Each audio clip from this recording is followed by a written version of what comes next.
Abraham Lincoln. Louisiana Purchase, that's a name. You need to really get off my balls, okay? I'm gonna kick your ass. Also, why was Michelangelo so stinky? Ew.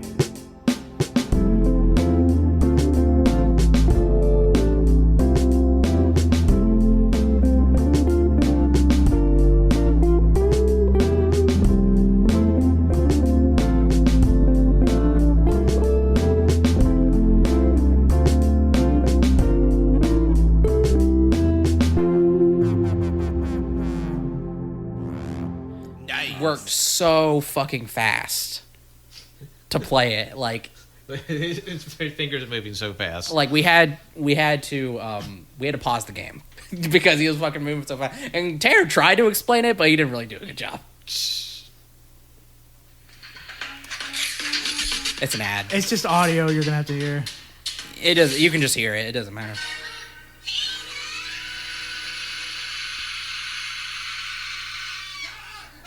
That is the most. That is in the show. It is a terrified scream.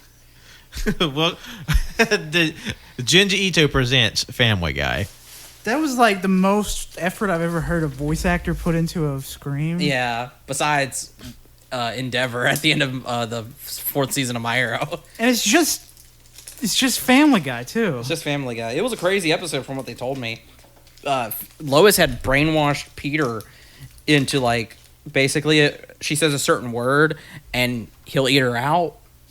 And her mom accidentally said it, and he ate out her mom. That's why she's screaming like that. Yeah. Hey, I was wondering, how did we want to do the candy stuff? Like, would we want to start off like by eating a random candy and then? Yeah. Hello, everyone. Welcome to episode 286 of the AllYouCanHear podcast. I'll be your host today, Patrick. And joining me today are my two Chewy co-hosts. There's a visual bit happening.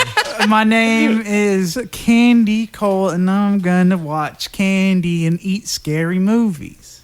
Yeah. Nobody can see this. But you can.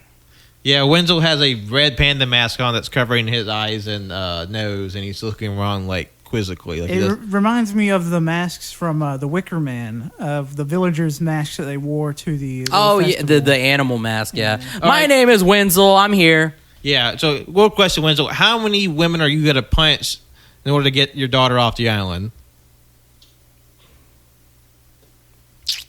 None. That's a weird question, Pat. Well, it turns out you didn't watch the movie. And your daughter just died. The one you didn't know existed until There was no woman missing, Pat. It's all a front to do a cult-like sacrifice. Yeah, but, there actually was a daughter in the Nick Cage version. Yeah, in the original, it wasn't even his daughter. Yeah.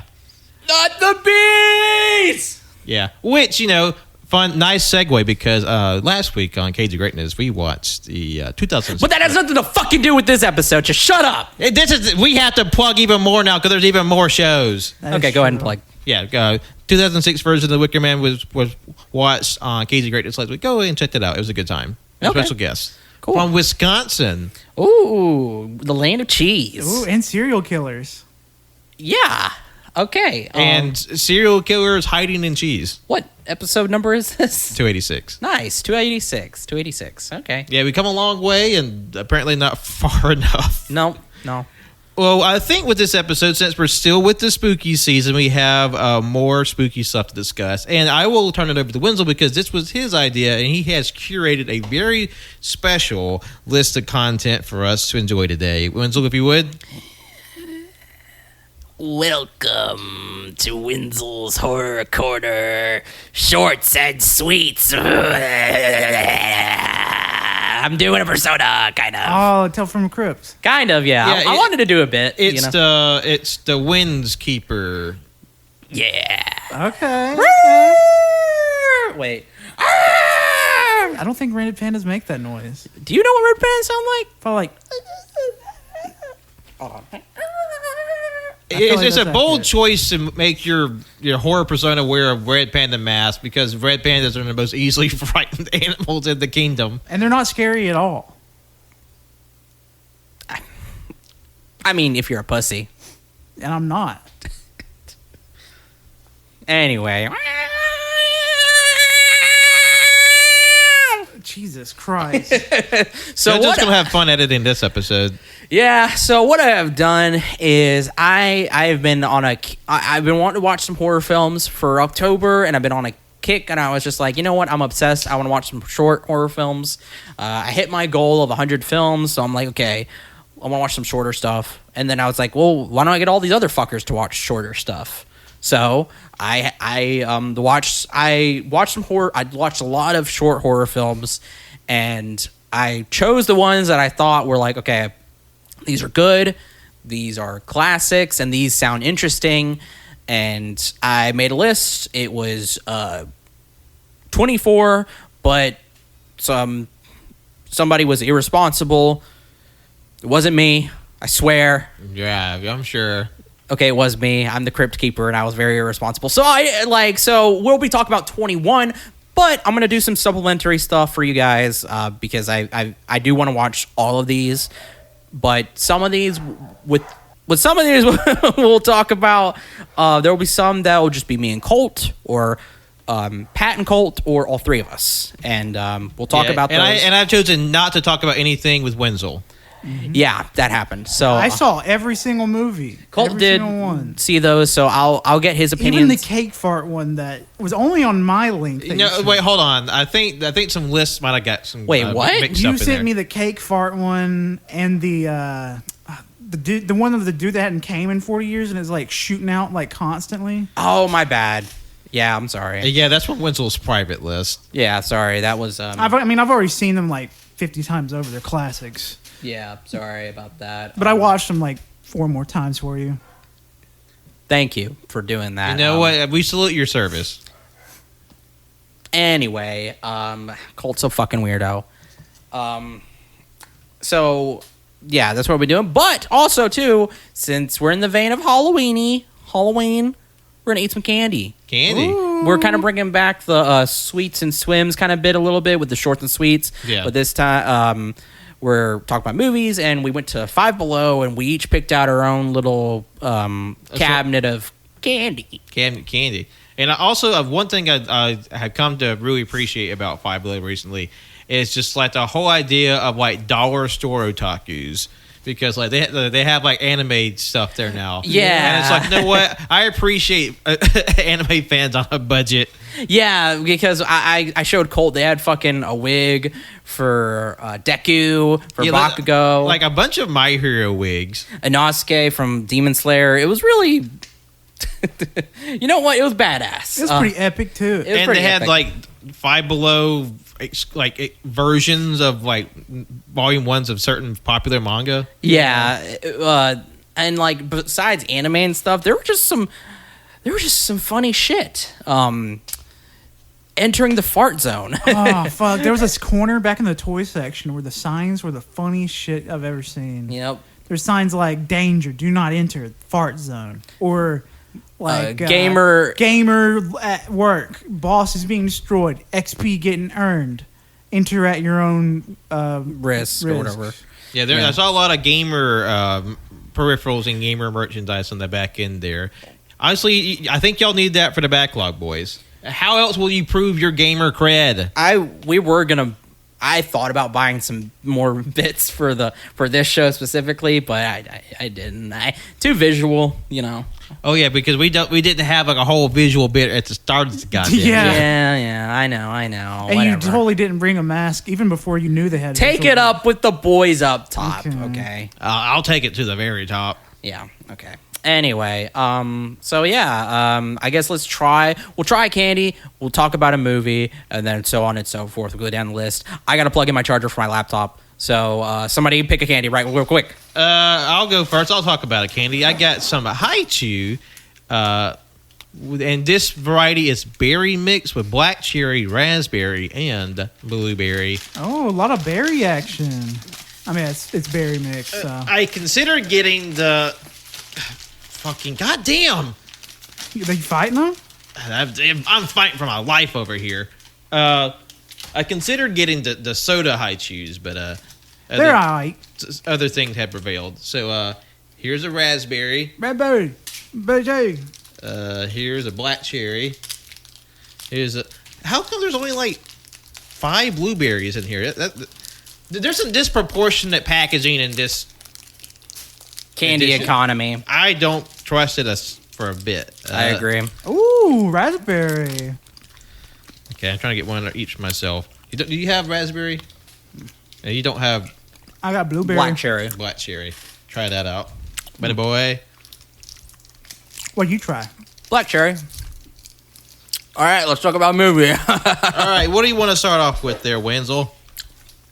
I chose. You're so chewy.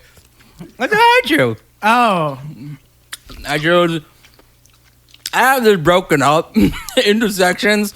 So the first section is oldies but goodies, and this one's from 1972. It's La Cabina, the telephone box, directed by Antonio Mercera. All right. You're really taking your time. It is so chewy.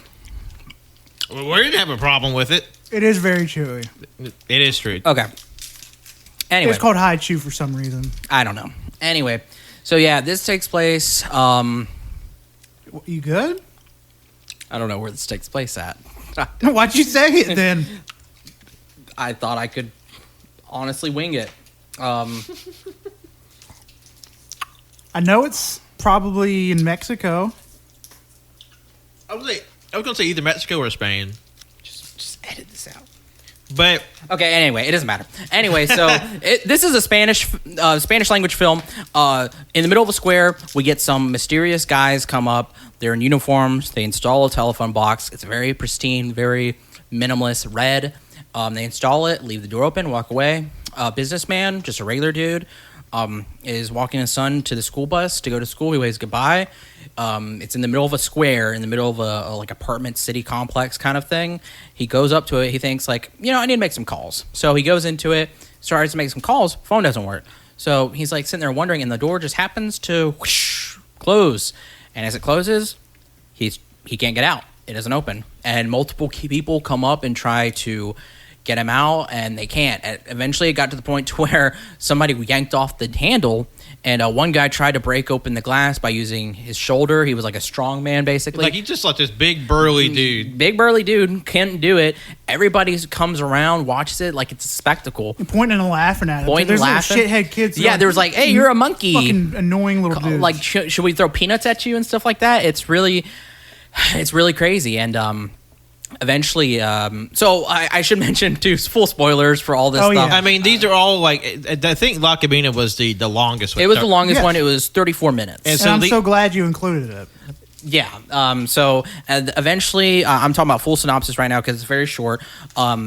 Eventually, the cops try to help him. The firemen try to help him. They can't. But the guys that installed it come back, take it, and put it on their truck and drive off. And everybody's like, okay, bye. They'll deal with it. Bye. Which is like insane. But and then basically he's driven around town inside the fucking box. And he's like screaming like help him. Everybody's just waving by. Eventually until he comes across another truck with another telephone box with another guy that's trapped inside.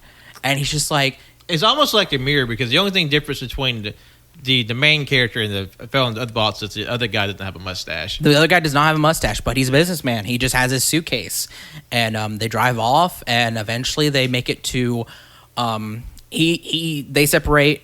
He makes it to a complex Like out in the middle of fucking nowhere. out in the middle. It's like a he's mountain. driven for like presumably hours, like for like far into the wilderness. Yeah. Until he gets like it almost looks like a dam. Like Yeah. that sort of level of like stratification. It's like a mountain. It's Yeah. basically on a mountain, and he goes in there, and as he's driving through, he sees other boxes being cleaned out, being shipped out, being all this. Then finally, they take him off, put him onto a platform. The thing takes him up and takes him into the facility. It's like a crane, I guess, but it's like a suction, I guess, thing. They take him in, and then he sees other boxes, and they're all filled with fuckers who have died, who are very, very decayed, and In various Various states of decay. various states of decay. And eventually, they plant him down, and then he sees another guy trapped in there, but he's trying to suffocate himself with the phone cord, and that's it. The doors close on him, and that's it. That's the end of the story. They place another telephone box in the same square, leave it open, and it's exactly like the beginning of the film. And what'd we think? What'd we fucking think? This was a really a strong one to start off with, because like it is funny how a lot of it isn't. It is sort of comical. Like there's a very dissonant soundtrack to open. It's like very like jaunty, Accordion, very kind of carnival, kind of like whimsical kind of sounding. and then a lot of it kind of just feels like a little farcical, because like he's sucking this box and like just a whole gaggle of like looky-loos, kind of just like gawking, pointing. Like some people like are like genuinely helpful, but it's still pretty light. Like people who help him at first, like, oh, I can't help it, we'll see you later, hope for the best. And then like the cops come in, and then the firemen come in, and then the actual like phone workers come in and take them off. And so like everybody's just like, well, I guess we're done, and everybody just like waves them goodbye. Like it's just like this big like stunt. So he's just sort of like mystified the whole time, like, what the fuck? And what really surprised is like the emotional journey you go on, because like it starts off really like, and then you kind of go to like a more quizzical part when like he's taken through the city, and you start seeing like hints of like the bigger scheme of this phone company. Yeah, it's not the phone company specifically, I don't think, because I feel like it's another organization that's taking people using their own boxes that look exactly like normal ones, because there's a normal box where a guy walks out perfectly fine. Yeah, like because there's at some point the guy is driving past another guy in the same exact phone box, but he just uses the phone and gets out. He uses the phone and gets out, and that's the difference. Is that every other one, the phone doesn't work, and you get trapped in it. And he used the phone, and then he opened the door.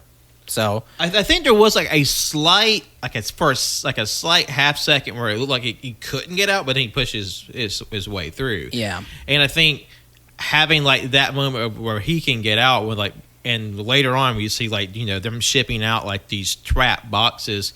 It really like starts to build up like this sense of like suspicion, like turning such a mundane everyday object like a phone booth, maybe not so much today, but like at the time, like how you can just walk into a phone booth and make a call and it might not ever get out. Yeah.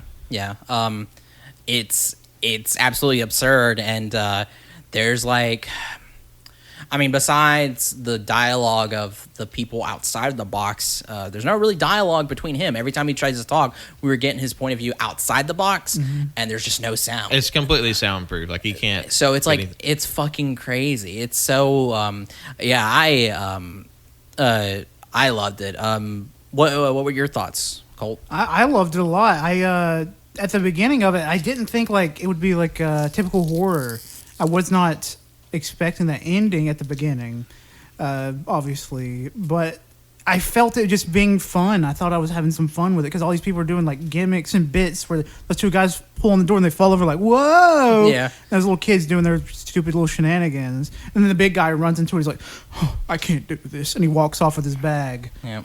And then there's just a little kid in the crowd with a bunch of like food on his head, and the guy behind him's like eating the food off the tray. Just eat, like how they would cut back to him, like just like stealing food from the boys' like bread box, and like it has like had this weird thing of like about like I guess society, or how a lot of people are may not be aware of the danger that's happening, and it's this is just a weird little thing, isn't that like quirky? And then how a lot of times you may be passing by someone and you may never know that there might actually be in danger, whether you see them or not. There might be someone like having like the worst day of their life, and you have no way of knowing that. Yeah, very. Man,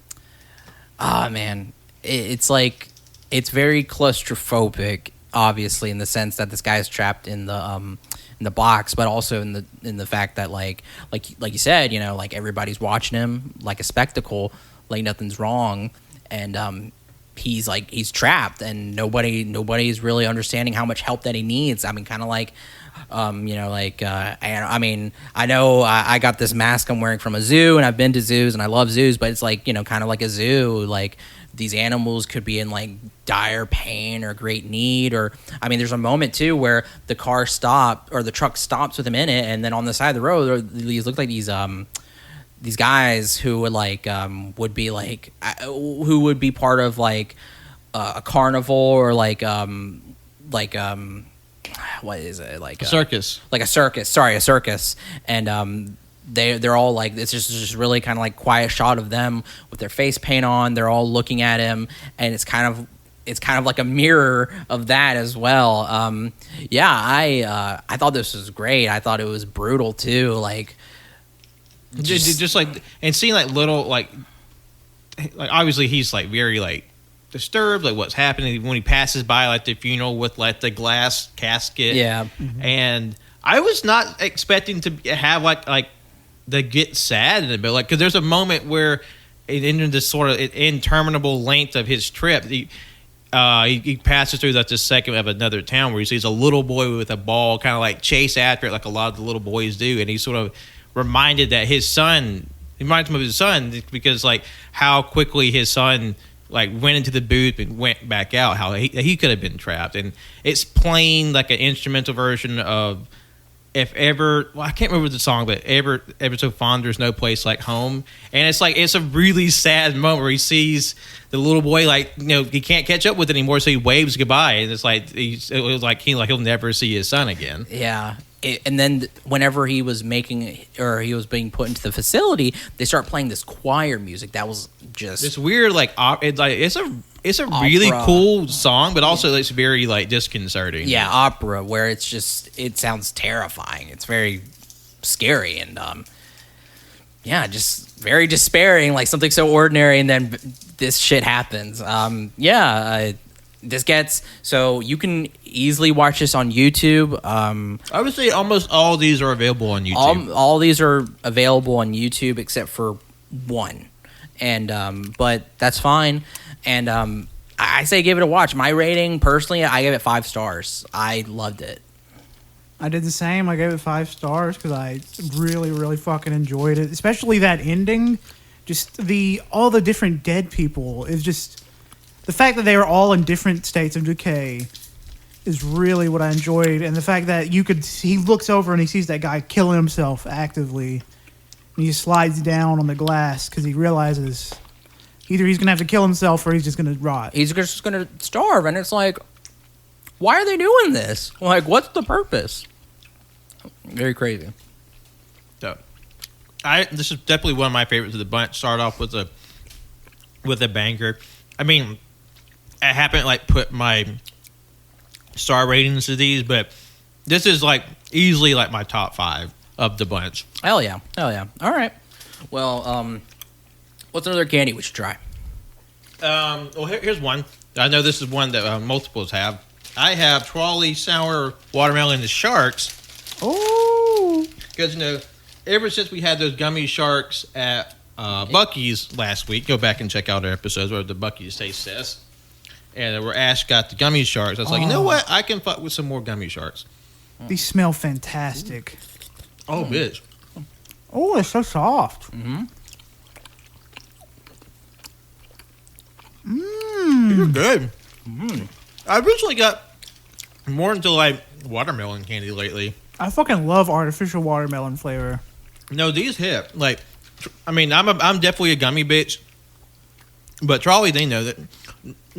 Most of the time, their candy's really good. There's definitely some that are a little missy, but watermelon sharks, get them. They're good. That's fucking good, yeah. All right. I also got watermelon sharks, so I'm just kind of opening them up. So next up, we have another oldie but goodie. This is the last one of this section. Is The Black Tower, 1987, directed by John Smith. Ooh. But that is your real name. Yeah, if that's your real name. Sadly, I didn't get to see this one, but I have 2 people who have. So why don't you tell us about it? I'll describe it. It's a short. It's about this man who you don't see. He's narrating the short. There's very little actually visually in this because it's mostly a black screen. It's very minimalistic in its presentation, but essentially it's about this man who sees this sort of very mysterious like black tower. It's basically kind of like a modern day building, but it's kind of like almost like a house on top of it, but it's completely just like a dark black. And no matter where he goes, he always sees this building somewhere in his line of sight. And it's almost like the building is following him. And it's just him going through his days, becoming increasingly more paranoid over the fact that this object is constantly in his line of sight. And in terms of its presentation, it's very, like I said, very minimalistic. It has some unique choices of like how it represents like time and how the building quote follows him, because there's a lot of almost like choppy, like deliberately choppy editing to sort of like to show how unstable his mindset is. Yeah, how like you'll have part of a frame where someone will walk past like a dividing point in the frame and then it will not fall to the other side. Like a car will pass in front of a tree but doesn't go through the other side. There's several different versions of that. There's a scene where it's implied that he's running away from the building, and it has like this click clop like running sound, but like it keeps flashing like one scene of another with the building like back and forth, and it's weird because it's one thing like the concept of it I found really unnerving, but the presentation itself I wasn't really into. Yeah, I for something like this, I feel like you need to be able to see it just to see it for the full time. I want to see stuff happening in motion around it. I want to see normal life happening as this guy's like, you see this black tower? And he's like, do y'all see that? And it's questions he's asking people, do you see this tower? And they're like, no, I don't see it. But you don't see these people walking around anything. It's just videos of like like a sky. You see this black box. Because there's several different shots of this English town with the building like superimposed into it somewhere, and pretty conventionally, I would say, for one from the 1980s. 87? Oh, 1987. Okay, I thought it looks like it's from the 70s, but also it's like it's British, so like everything in Brit looks like it's from the 1900s. I mean, that's true. I mean, there's stuff that came out in the 90s. Look, it was made in like 1970, but that's beside the point. Yeah, like it kind of gave me a little bit of paranoia. Like, I feel like this type of horror is something that really kind of fucks with my head. It's like, oh, this is what spooks me. But the presentation itself is a little like it's only like 11 minutes or something. But it's 20 something. It's like, to me, it felt like, okay, I kind of get it's a little dragging, but like the one thing that kind of kept me going is like that, the concept of you seeing something, no matter where you go, then no one else can. That's fucky, but like the packaging, take or leave. But I think the conceit of it is pretty strong, despite whatever box it's in. Oh yeah. Like Pat, I enjoy the concept, but I didn't really care for it. It was fine. Okay. Didn't hate it. Didn't like it. But and plus, I could also see somebody like, it's a fucking building. What's scary about that? And yeah, I mean, it's like a metaphor for death, or but to be fair, like an all black building that doesn't exist. So I mean, it looked like a void, like a It's like this solid black building on top of a tower. So like, I think that'd be unnerving for anybody. Yeah. So because at the end, it implies I think the guy died, and then a woman's voice pops in, a woman narrator. She's like, "I've noticed this black tower in the sky," and then it ends. Mm.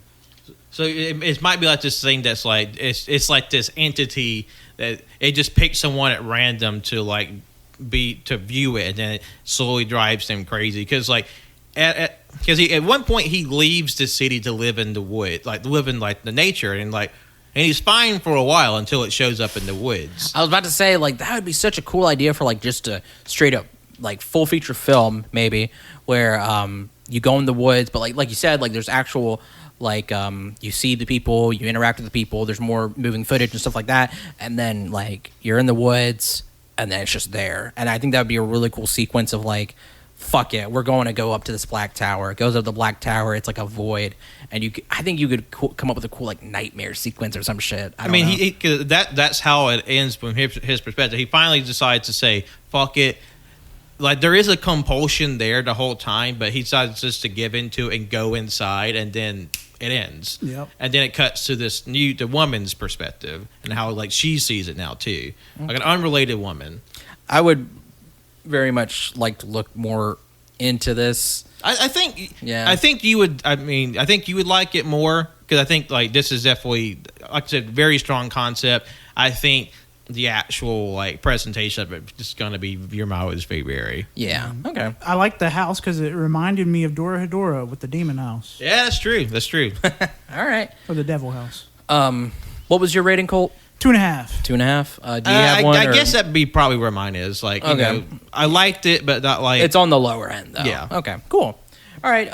Let's try another candy. All right, I got these strawberry puff trolleys. And ooh, more I trolley. smell it. It smells so fucking good. Because Five Below, they have a ton of candy. Like, I think even more so since the last time we went. Ooh, these are actually gummies. Wow. Yeah, you can smell that. Oh, I got two. These smell fine. bad. Oh no, they're all stuck together. What will I do? That's fine. Ooh. Ooh. Oh! They're really good. Oh, wow. They're very chewy. They're gummies. These are a thicker gummy, to be sure. But, watch a spooky I movie. recommend get a payday. Those things are banging. Get some trolleys. Can't go wrong with trolley. Those are really good, though. All right. So next up has a section called Internet Classics. Internet. So these are the ones that if you've been online for a long time, or if you've just been anywhere on the internet in the 2010s, you probably have seen these. If not, I guess go see them. I mean, they're pretty fun. They're classics. They're classics. So first up is a very fucking classic one. It is Bedfellows from 2008, directed by Drew Daywalt from Daywalt Horror. So this is like a very short one as well. Like 2 minutes. This might be the shortest one. Yeah. And so what this one is about is it starts off normal enough. There's a lot of blue, but it takes place at night. We're in someone's home, master bedroom. A woman is sleeping next to her partner. We see that she's married, happy. Her phone starts to ring. It's on the other side of the bed near her partner. She's like trying to get him to go get it. He doesn't get up to get it, so she has to reach over to get him. And then she gets it, and then she opens it, and then we hear a voice on the other end. It's her husband. And that's where the terror starts. Because who is the guy sitting next to her? It's a monster. Yeah. It's a ghoul looking like... So what happens is, then she looks over and we get a shot. She doesn't see his face, but the viewer, the camera is staring straight at this creature. It's just kind of this like exorcist kind of looking... It kind of reminds me of like a white-faced version of the demon from Salem's Conjuring. Lot. Insidious. are you talking about the lipstick demon for Insidious? Yeah, kind of like. I mean, not exactly, but like those kind of vibes. I will say the makeup. It's like if you look at it, it's just like white makeup, dark eyeshadow, like pointy, like shark teeth, like basically. big, like Cheshire grin. Piercing eyes. Piercing eyes, I will say that. And then she like slowly starts to reach over to see who it is, and then So there's a big like jump scare. It jumps at the viewer. And then it plays some rock music. Yeah, I remember watching this in middle school and actually being scared of it because I thought that creature was fucking horrifying. Yeah. Now, not so much, and I just didn't like it. I thought it was so bad. Yeah, see, like I said, I included it because I watched it in middle school as well. If you've been anywhere on the internet, it pops up everywhere. There are still people who think it's absolutely fucking terrifying. Just a revolutionary work of horror. I'll be honest. Like the only one I knew was Lights Out, because that was the impetus for that movie that came out. Yeah. A few years ago. I guess because like this was kind of after my certain time on the internet. Like I guess like obviously these came out in 2018 and 2013. So I guess like this came out in 2008. You said 2018. 2008, 2013. Anyhow, like I guess like there's a period of like creepypasta culture that like was kind of like not a part of because I was like 18, 23. Because you were an adult. I was a grown man. So, but wait a minute, are you calling us baby bitches?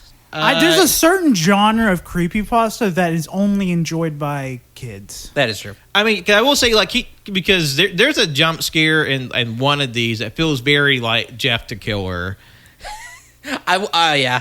I felt like this was kind of Jeff. I felt like this was kind of Jeff the Killer, though. Like that era creepypasta, and like I'd never seen this. So like when like the boogity, I was like I did get startled because I had never seen. Oh, that's a nice boogity. Oh, okay. But like it's 3 minutes. It's kind of like, what was that? There's like a subreddit for like 2-cent horror horror stories. Like it's very that. Like it's kind of like what's that one that goes around a lot?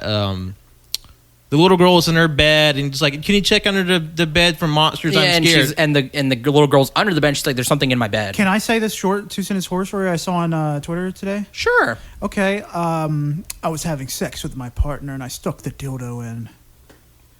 It had a bite mark in it when I pulled it out. There's a demon baby inside of her, and it ate the dildo. So she was pregnant? Yeah, it wasn't a good story. Okay. Yeah, it wasn't a good story. I will say one that I chose that didn't make the list because like it's still ongoing. An artist on Twitter, Lumpy Touch. They have a great recurring series, but they take the bad 2-sentence horror stories, and make animations out of them, and they really accentuate the lack of horror in the plot. Or just like there's some really deranged like stuff they come up with. I'm just like, I don't know, whatever fucking bullshit. I walked down the hall and the light turned on, but it wasn't me. Or like that kind of just like weird, like nonsensical bullshit. Yeah. It's clearly middle schoolers just having fun. Yeah. I say let them have it. Yeah. But also let me make fun of it because it's funny. But this wasn't made by Middle Schooler. This is made by a full-grown man. Yeah, it definitely was with that fucking ending song. Yeah, I mean, I gave it 2 stars. It is what it is, you know. 2 stars. I mean, I really don't know like what more you can say. I mean, it's a 3-minute story. So want to try another candy? What do you got candy-wise that you want to share with the class? Yeah, give us candy. Let's try these berry clouds from Haribo. A lot of gummy action, by the way. A lot of gummy action. I love gummies. I think it's one of my favorite candies. Forms of candy, that is. Ooh, I'm gonna get this one. Excuse me. Ooh, very soft. I'm gonna get pink. Oh my god, it's soft. Mm-hmm. But it's not as soft as the watermelon one. It's still chewy. Still very chewy. It's not as hard as the strawberry puff. Yep. That's really good. I mean, visually they look similar to the trolley strawberry thingies, but it has like they're like clouds. Mm-hmm. No, literally clouds. They have like the little clear gummy on top and like the white gummy on the bottom. Mm-hmm. That's delicious. Very good. Very good. Oh wow, yeah, this is a good flavor. Next up, we have 2 a.m. The Smiling Man from 2013, directed by Michael Evans. I gotta hold on. Visual bit. Oh, We're doing a visual bit. Wenzel's pulling down his pants and doing a helicopter dick. Oh come on, Wenzel. You know that's not appropriate. I thought you'd just keep going and fall over the table. But basically, Wenzel was doing the strange dance that the strange man was doing from the short. Okay, so 2 a.m. The Smiling Man. It's also, oh gosh, sorry. Let me check to see how long it is. I should give times for these. Awkward. Wow, Wenzel. 4 minutes. 4 minutes. It's 4 minutes long. This guy is just walking alone at night, and he looks back or forward. Actually, I can't remember now, and I just watched it a few days ago. He looks, and there's a guy smiling, staring up at the sky, and he's walking towards him. And With swagger. He's dancing the whole time. But it's like a tap dancing kind of, because the shoes make the sound that I know this because this came out in 2013, and at the time I was playing Minecraft, and when I watched this originally, I was like, That's Minecraft. That sound. The sound is the fucking Minecraft sound of when he's walking. It's totally a fucking Minecraft sound.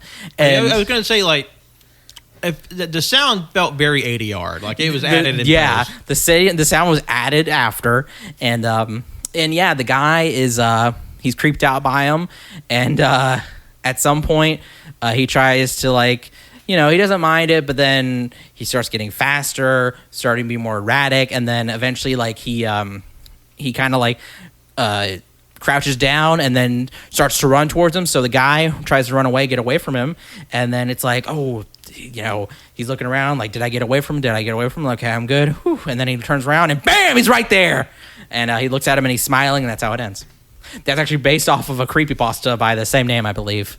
I was gonna say, like, I know there is like an urban legend, like, cryptid called the Smiling Man. I think we covered it on our first cryptid episode way back in the day. Essentially, people would talk about seeing, like, this man who, like, will come up to him in the middle of the night with just this inhumanly large smile, and while he doesn't seem to be purposefully threatening, to just like there's just an uncanny vibe about him. Yeah. And this is just like a guy. It's just not like a weird monster man. It's just like a guy with like a suit and tie.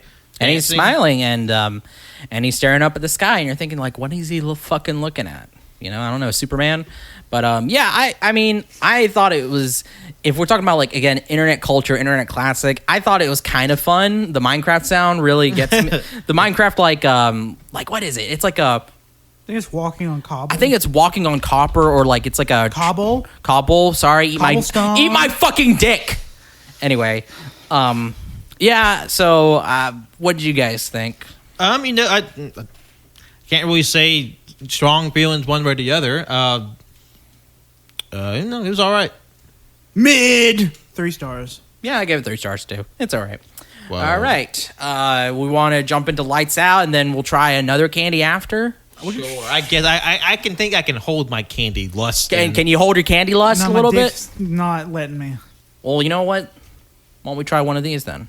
All right, I feel like those should be a little safe for later. Why? Because they are hard candies. Yeah, you have to bite through it at one go. We can try my Planet Gummies. Fine. What I have right here is something called E-Fruity Planet Gummies with Fruity Center. Fruity Center. I've seen these on TikTok all over the place for some reason. Now I'm gonna try them. They come in their own little plastic casing.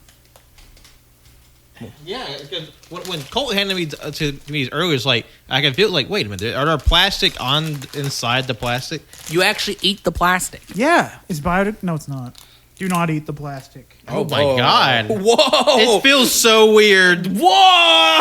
That's Ushi. What the fuck? Because like it smells good.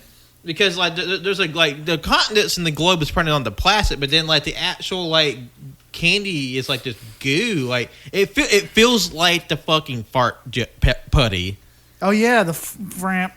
Smells like sour. Oh my god, that's sour. It smelled so fucking sour, dude. Woo! That's a sour candy.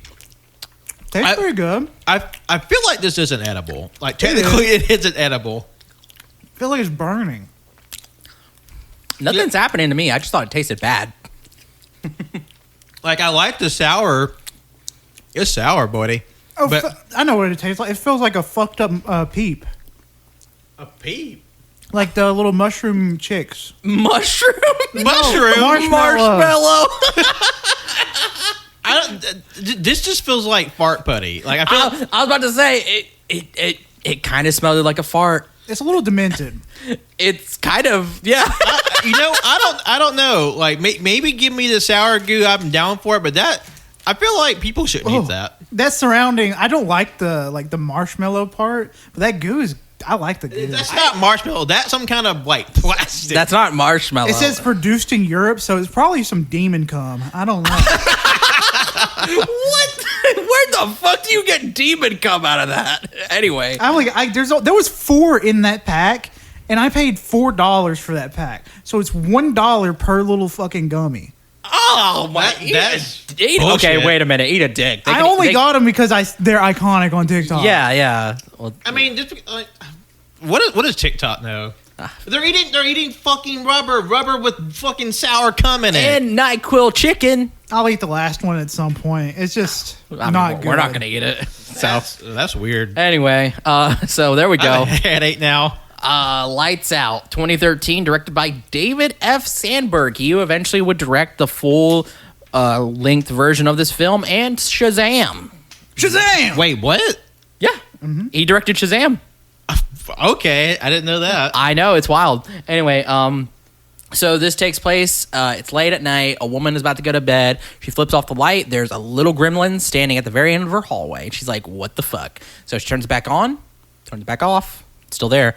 Off, on, until finally she turns it off again, and she's right there in front of you. And then she turns it back on. She tapes the light on, and then she's about to go to bed. And then she hears like creaking and walking and stuff. And then finally the light cuts off, and then you hear a loud pounding of like somebody fucking running down the hallway. Someone's like hauling ass down the hall. Somebody's hauling ass down the hall. The lights start to flicker, and one of them goes off. So she tries to flick light back on, and then she pulls the blanket over, trying to fucking hide, scared to death. She's sitting there. Eventually, like, the creature or whatever we assume is there, it's in the room or some shit, but eventually she's able to, like, work the courage to flip the light back on, and she looks out, and then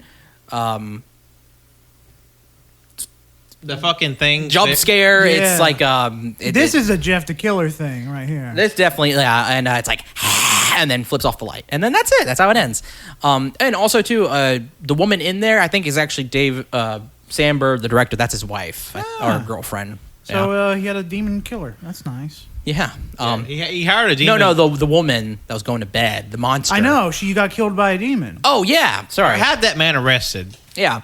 Anyway, that and the monster, it looked kind of funny because it's like, it just looks like another woman just with white eyes And like a really like distended, like long open mouth. fucked up teeth, and then a little scar on her forehead. Yeah.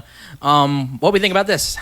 Part of it was funny because like, 'cause I remember the bit with her like flipping the light off and on, and the monster being there when the light's off was in the trailer for the movie, and then like it's like she just keeps doing it, because I'd be like, turn it off once, I'd be like, bye bitch, like I'm not about to fuck around with this.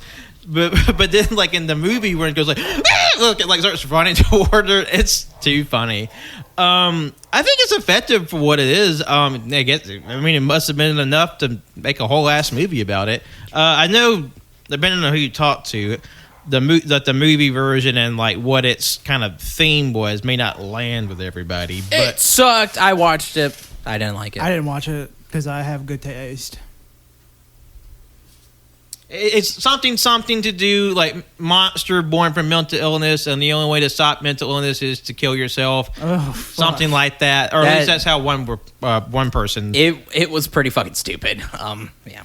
Maybe some things should stay a short film. Yeah, I mean, like, yes. I will say, like, the idea of it, the concept's pretty cool.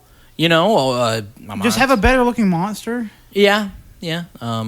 What you thought about Cole? I enjoyed it. The build up was fun. The only thing I really didn't care for was the monster design, and it's very plain. Yeah.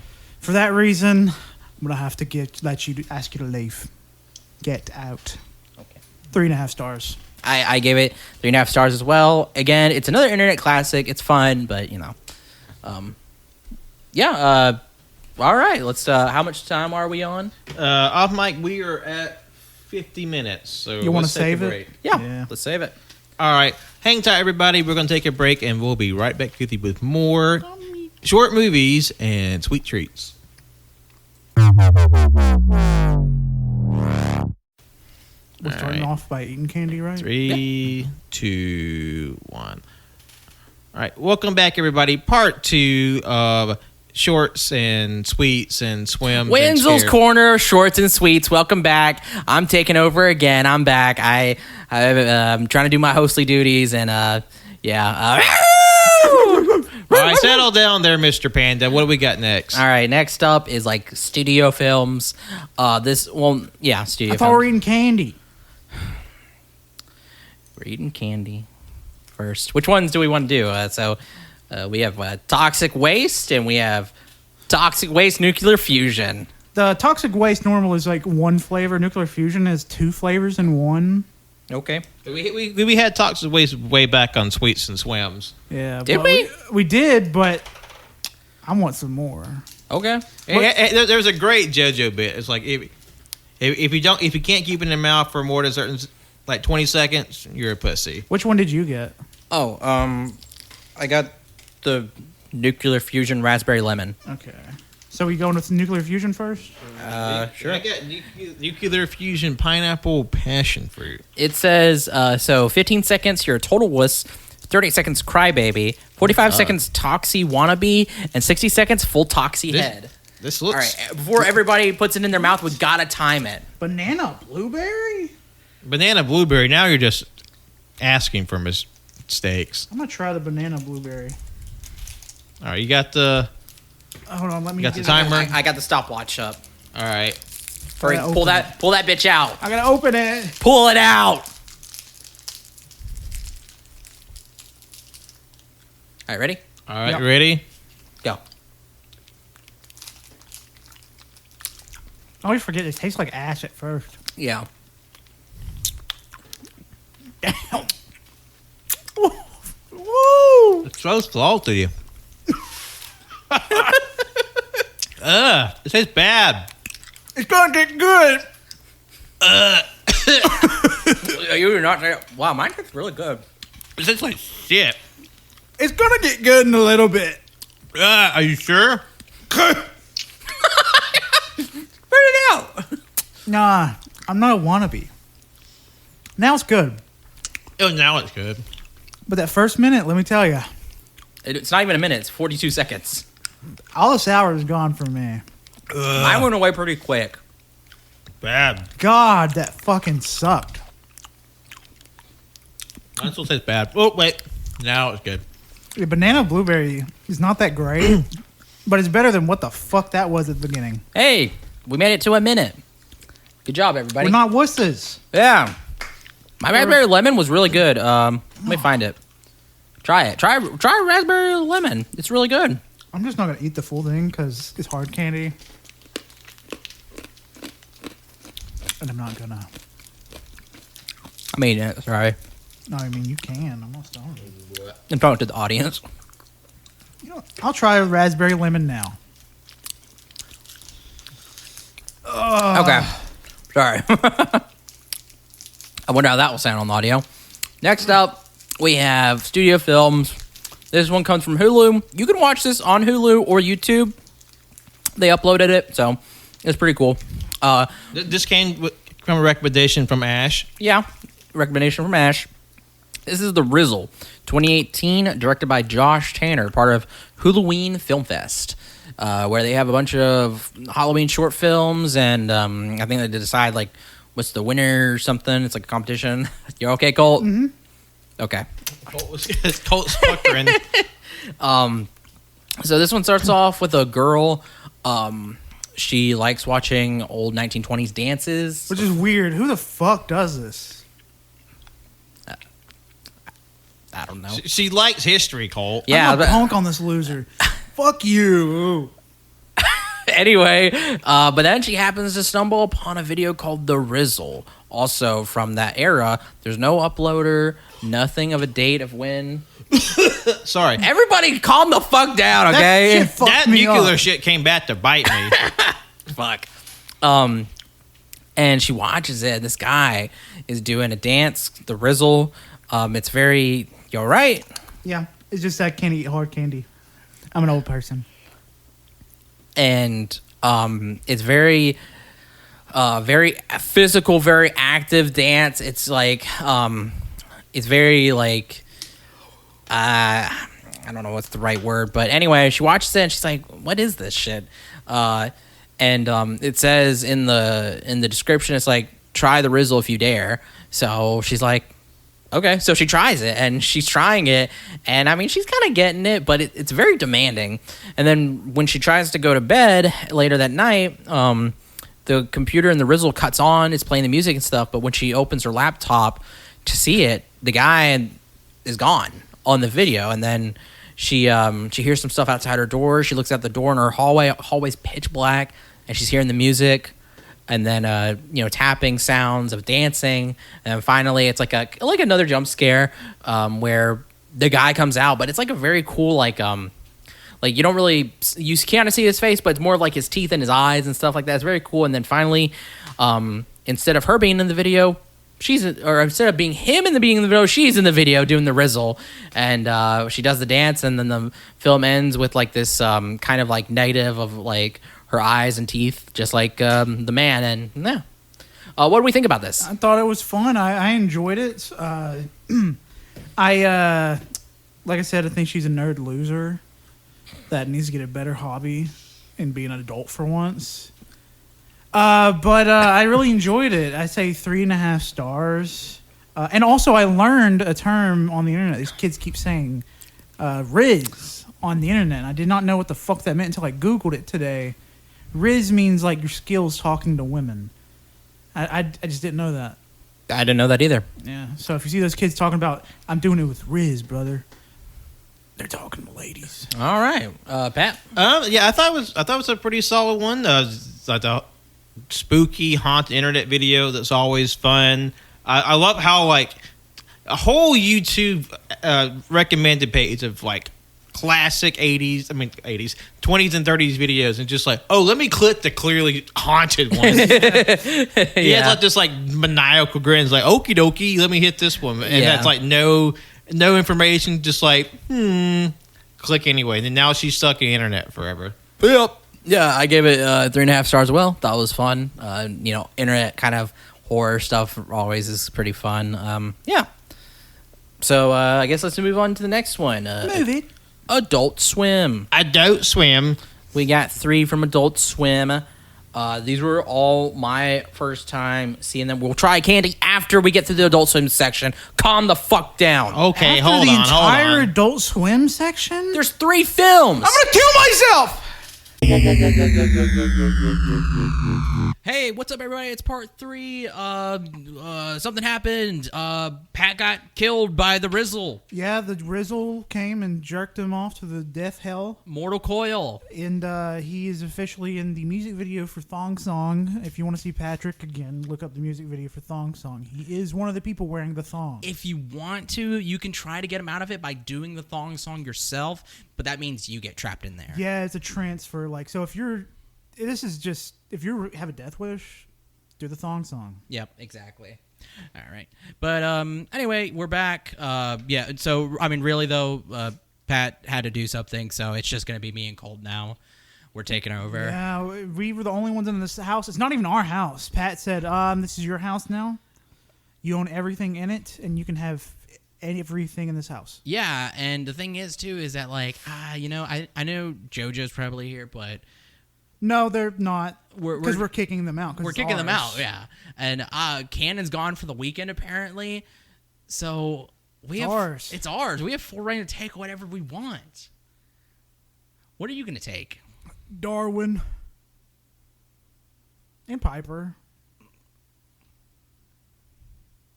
What? What about you? Those lightsabers, I want those. Fuck.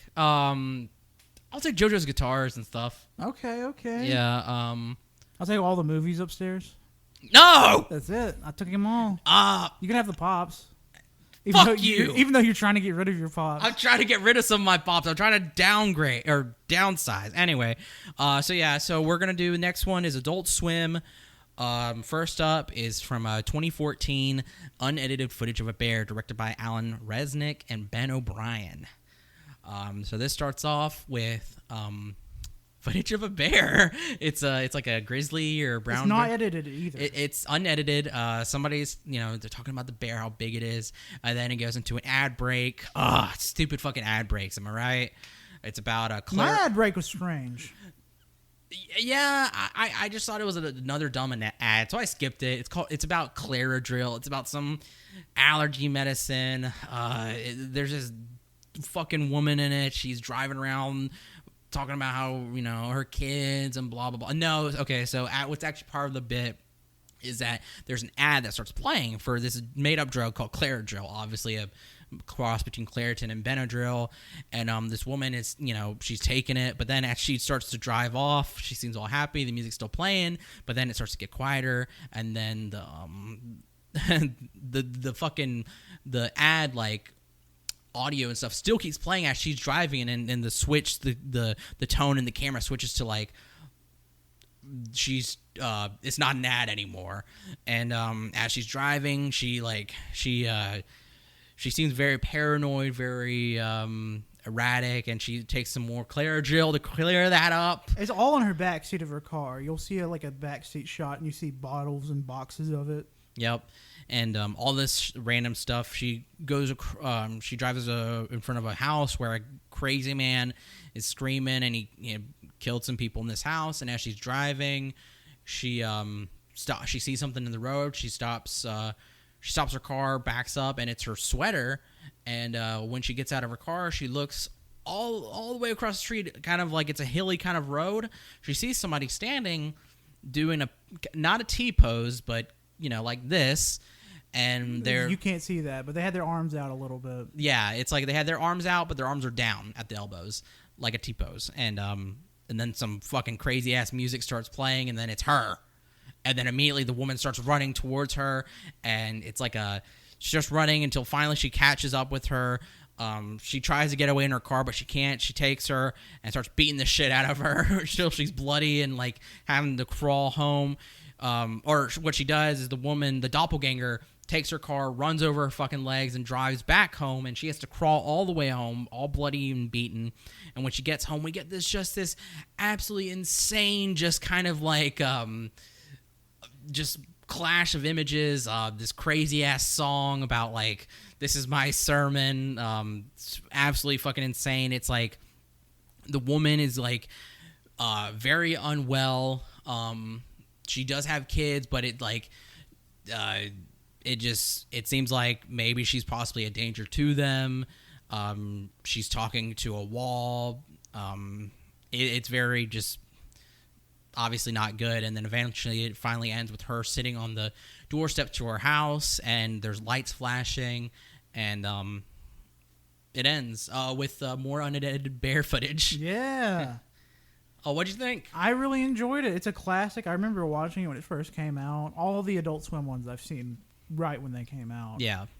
I really enjoyed it. I think this is what happens when you take more than the recommended dose of Benadryl. You see the Benadryl demons, and you see your doppelganger. Yeah. So this was actually my first time watching this, and I knew Colt and several other people told me like it's hardcore. It's pretty crazy, and yeah, it was fucking insane. And I did read where it was this specific performance art was about like Black Label anti like psychotic medicine, or like antidepressants or whatever, of how like they're black labeled, and they can actually increase or exacerbate the symptoms of what it's trying to help, of the people it helps. So that's what's kind of a dialogue or criticism of that. And I mean, yeah, and then also too, it's like I see where a lot of talk about how like it's about addiction, woman fighting against her self, basically, about being addicted to prescription drugs. And yeah, I think it's effective. I think it's a really good metaphor, performance art for that. And it was fucking crazy. I really enjoyed it. Brutal. Yeah.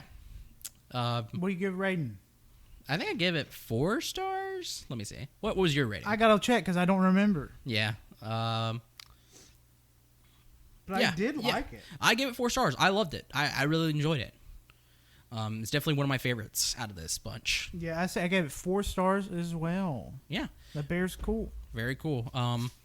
Next up is Too Many Cooks, 2014, directed by Casper Kelly. This one was interesting because it starts off like a sitcom intro where like you're introducing your family characters.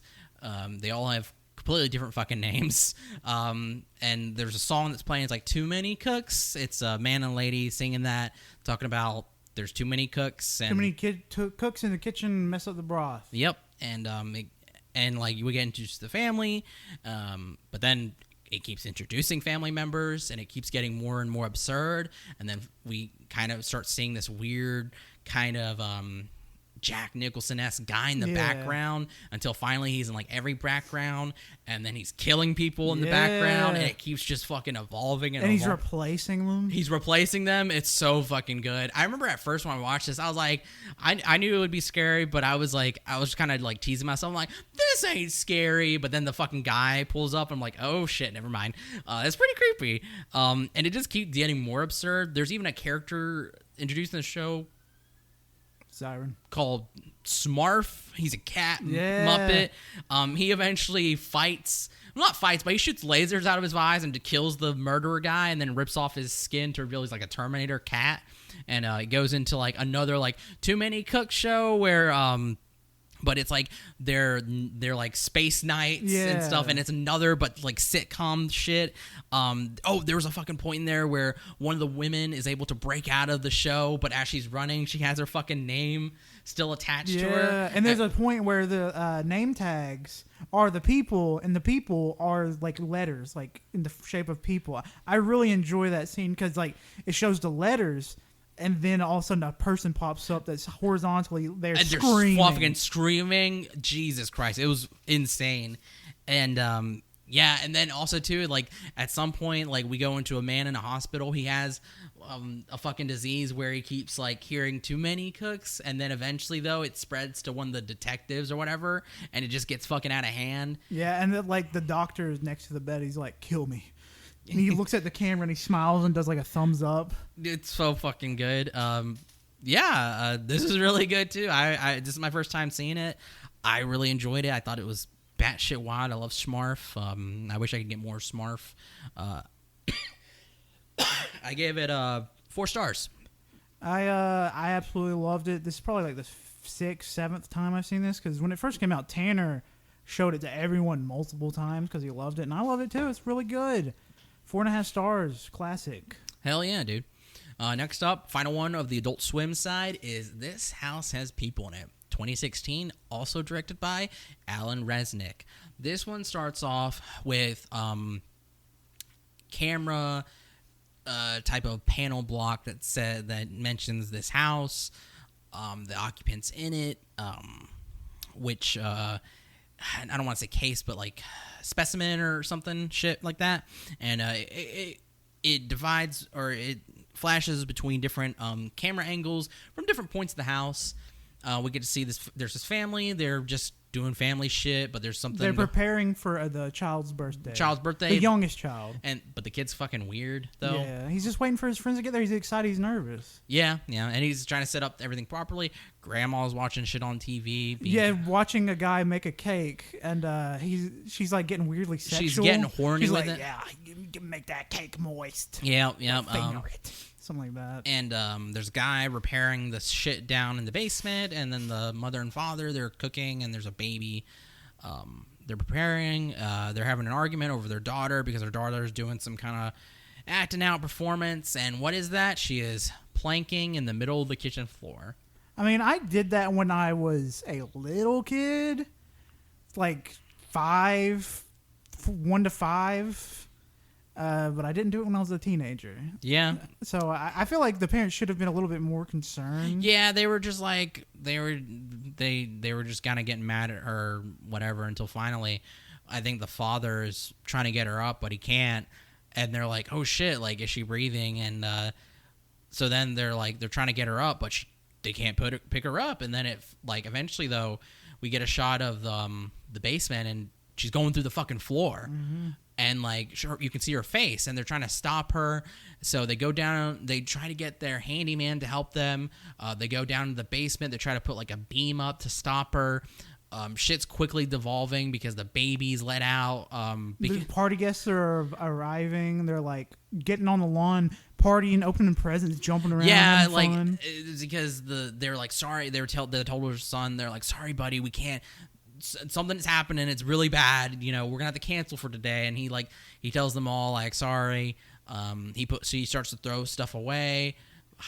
Goes to his room. Yeah, he took all the candy that was gonna be served to all the kids that are there, and he hid it behind his little race car bed. Yep. Like Colt said, all the kids are just opening stuff, having fun in the front yard for some reason, and then we catch an itty bitty little glimpse of something walking outside. Yeah, I mean, not really walking. That shit was running. It was very brief. We don't know what it was, and the baby just disappears. And then we're shot back down to the basement. They're trying to stop their daughter from sinking through the floor. At this point, the floor is doing a fucking an effect where it's she's way heavier than she actually is, and the father keeps talking about we're a family, we'll survive this, preaching. He's going insane, apocalyptic shit or whatever. And then it just gets more and more worse. She actually eventually falls through the floor, but when she falls through, she just disappears completely. And then the people outside are also falling through the ground. Yeah, everyone in the party starts planking. It's Yeah, freaky seeing a bunch of kids planking on the front yard. And that's how it ends. No, you didn't. Did you say how the baby just walks away? Oh, the baby just walks away. Yeah, not walks away. It crawls away into the abyss. Yep. I really enjoy this. This is my favorite of the Adult Swim ones. Oh yeah. I'd like to think that the creature we saw that looked like they had Sonic the Hedgehog spikes. Yeah. I like to think that thing caused the people to sink through the floor Yeah. and used it as a distraction to steal the baby. Yeah. Whenever I saw this or the bits of the creature, it looks like Sonic the Hedgehog spikes on it, and that's really all you see. It's crazy. I agree. It's my favorite of the Adult Swim bunch as well. I give it 4.5 stars. First time seeing again as well. Yeah, it's really fucking good. I like this idea that also too, they're just a kind of an SCP kind of organization just watching obviously shit just randomly happen in people's homes, places, or whatever. I mean, I imagine a surveillance thing like that, is done. But yeah, I really enjoyed that. I just love SCP type content. I need more this government-based paranormal shit. Especially with that kind of that aesthetic of old style video footage. Yeah. I really enjoyed that. I thought that was good. What was your rating? 4.5. Nice. Banger. All right. We're going to try candy now. Candy. What do you have over there? What do you got? I have Trolley, Sour Bright, Crawlers, Very Berry. Ooh, berry. Berry. Your booty never scared me. Oh, he's snorting them. Bloody Mary. There we go. Yep. These are sour worms. There's the blue and red one and the purple and red one as well. Berry. Oh, man, they smell delicious. Yep. They are delicious. Mm-hmm. Trolley can do no wrong when it comes to their gummies. For real, dude. These are so fucking good. I fucking love the octopus. Yeah, their octopuses are so fucking good.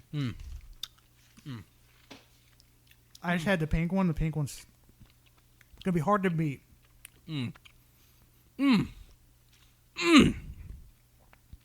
Still fucking good.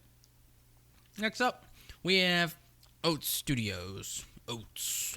This is a company, a studio, led by Neil Blomkamp, very famous director. He directed, Chappie, Elysium, District 9, the most famous one of them all. And this, all these films, they're So he has a bunch of short films. I chose these 3 specifically to just kind of narrow it down. These are horror, obviously, horror sci-fi.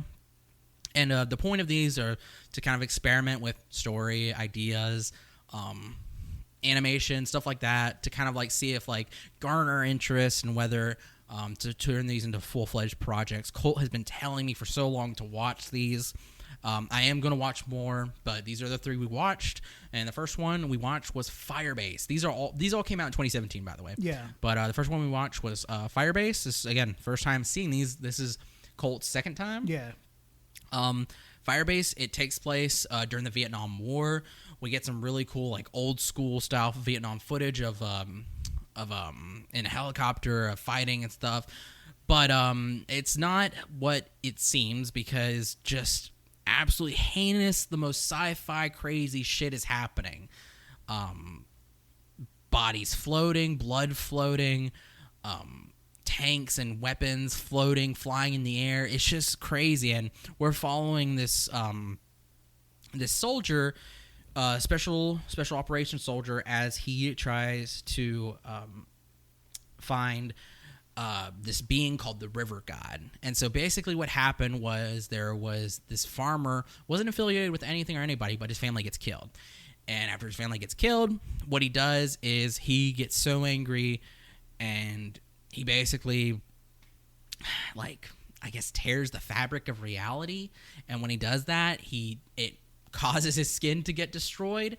So he's basically kind of a walking skeleton with, like, still muscle and some muscles and flesh and veins and all that stuff. Yeah, it's very visceral and really beautiful in a way. Yeah. I fucking love the creature design for this, because it's not just him. He's got other creatures that he creates.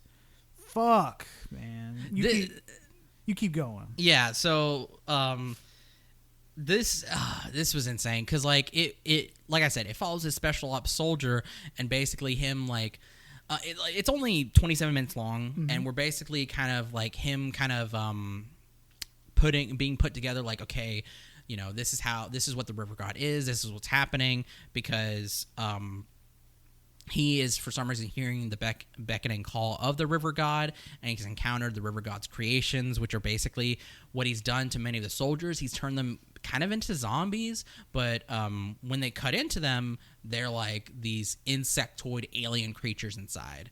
It's really crazy. And not only that, so like one of the people they encountered was this corporal, the only survivor of this base, Firebase Tar Heel. And he was talking about how they encountered the River God, and it was crazy because the River God was literally just this, you know, like we talked about, he was walking up, and then after he killed several soldiers and stuff, he took their flesh and put it on himself. It's just very cool CG animation of him, like, walking like a god with his arms out, and the flesh of the fallen enemies being put onto his to make like this kind of pseudo armor. It was crazy. And the soldier that's being interviewed right now, the River God looked at him, and what he did was he threw him back, he threw him into an alternate timeline where the US was being invaded by super advanced Russian, Soviet Union, you know, military, and their planes landed kind of like U.S. rocket ships, mm-hmm. and they had flamethrowers, and they were just burning people. And it was interesting too, because he was like they were burning us soldiers. It's like, well, what the fuck do you do to people? Like, that's exactly what they did during, you know, the Vietnam War. Anyway, but it was like with blue fire, and we get this crazy fucking shot of this huge, just mega vehicle coming in, and we see a guy standing on it, like with his arms to his side or to his back, and like but then the corporal, he gets caught on fire by this blue flame, napalm, and they pull him out. They were able to pull him out of this alternate reality, and they were able to put him in the water and put him out. And we see all the soldiers. They had been turned into zombies with their eyes glowing. It was fucking crazy. So good.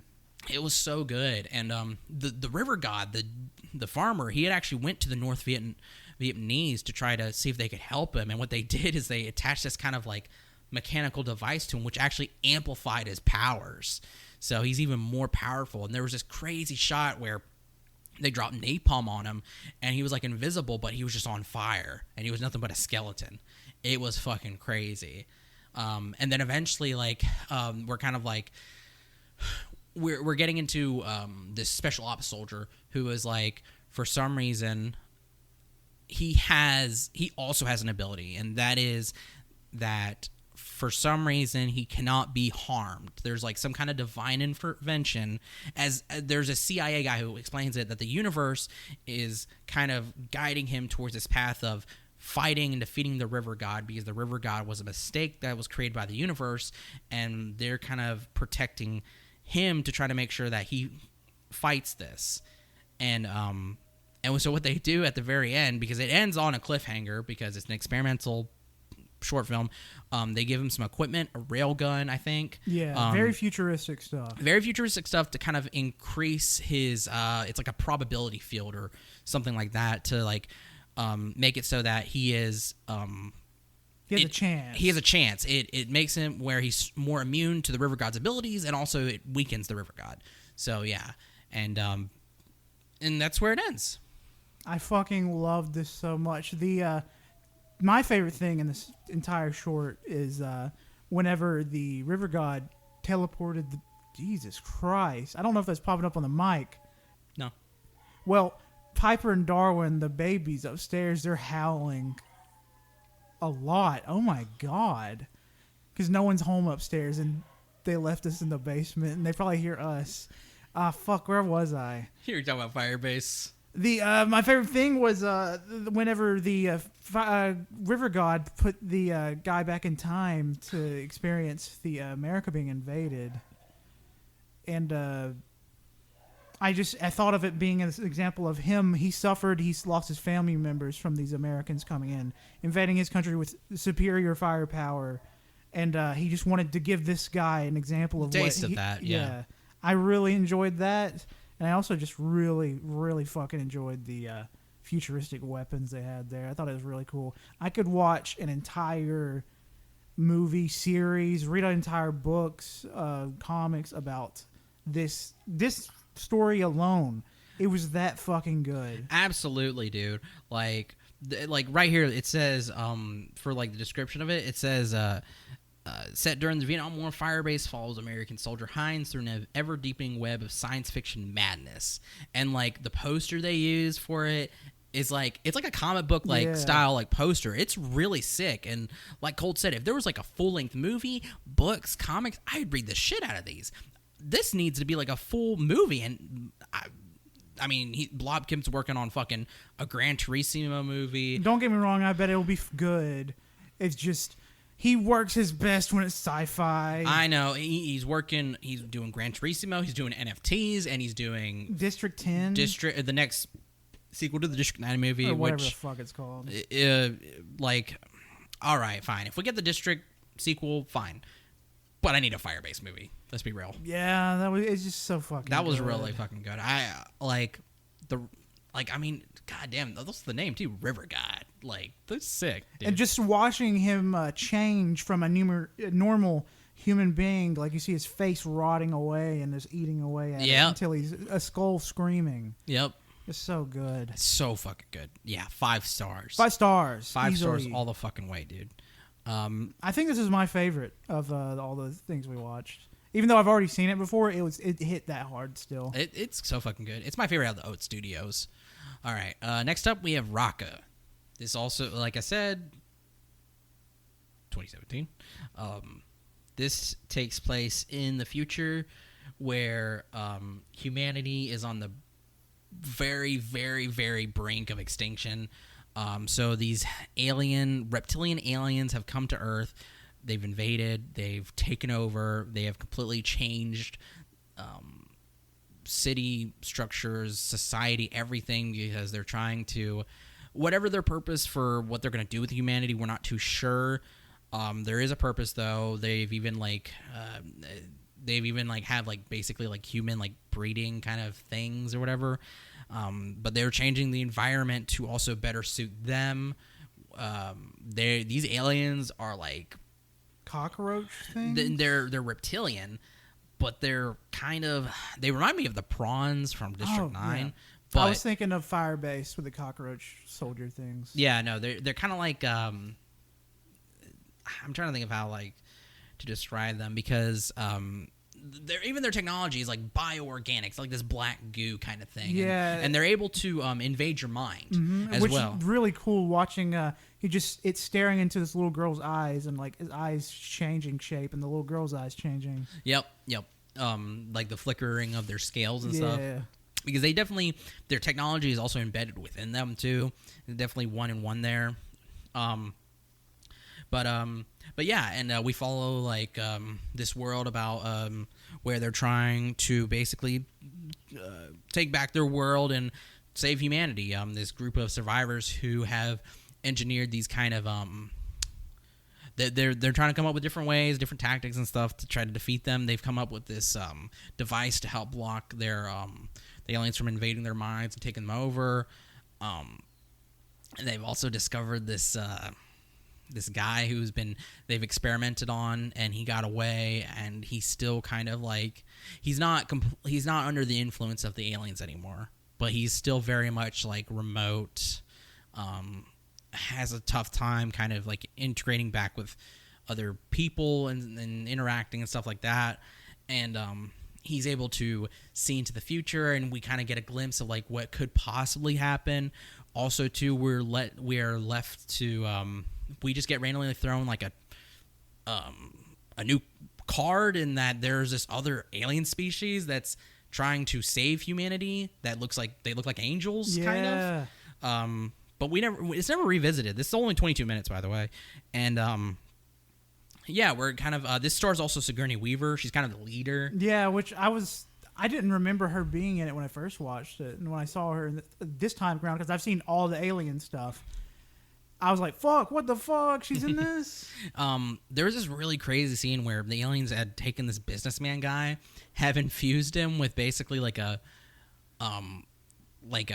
speaker system to kind of repeat this message of like, oh, it's safe, we're taking all the humans to a paradise of Eden, this new place. It's like it's very grotesque scene, and they actually one of the rebels is a woman. She tries to get the jump on them, like the aliens are like, this one has a bomb, so that immediately they shoot her. She fucking explodes. Yeah, because she was trying to suicide bomb. Yeah, and it was fucking crazy. And but they were able to get another bomb on them and blow them up. And they end up also attacking, shooting down the ship of one of them, attacking him, and able to rip his head off, which is fucking crazy.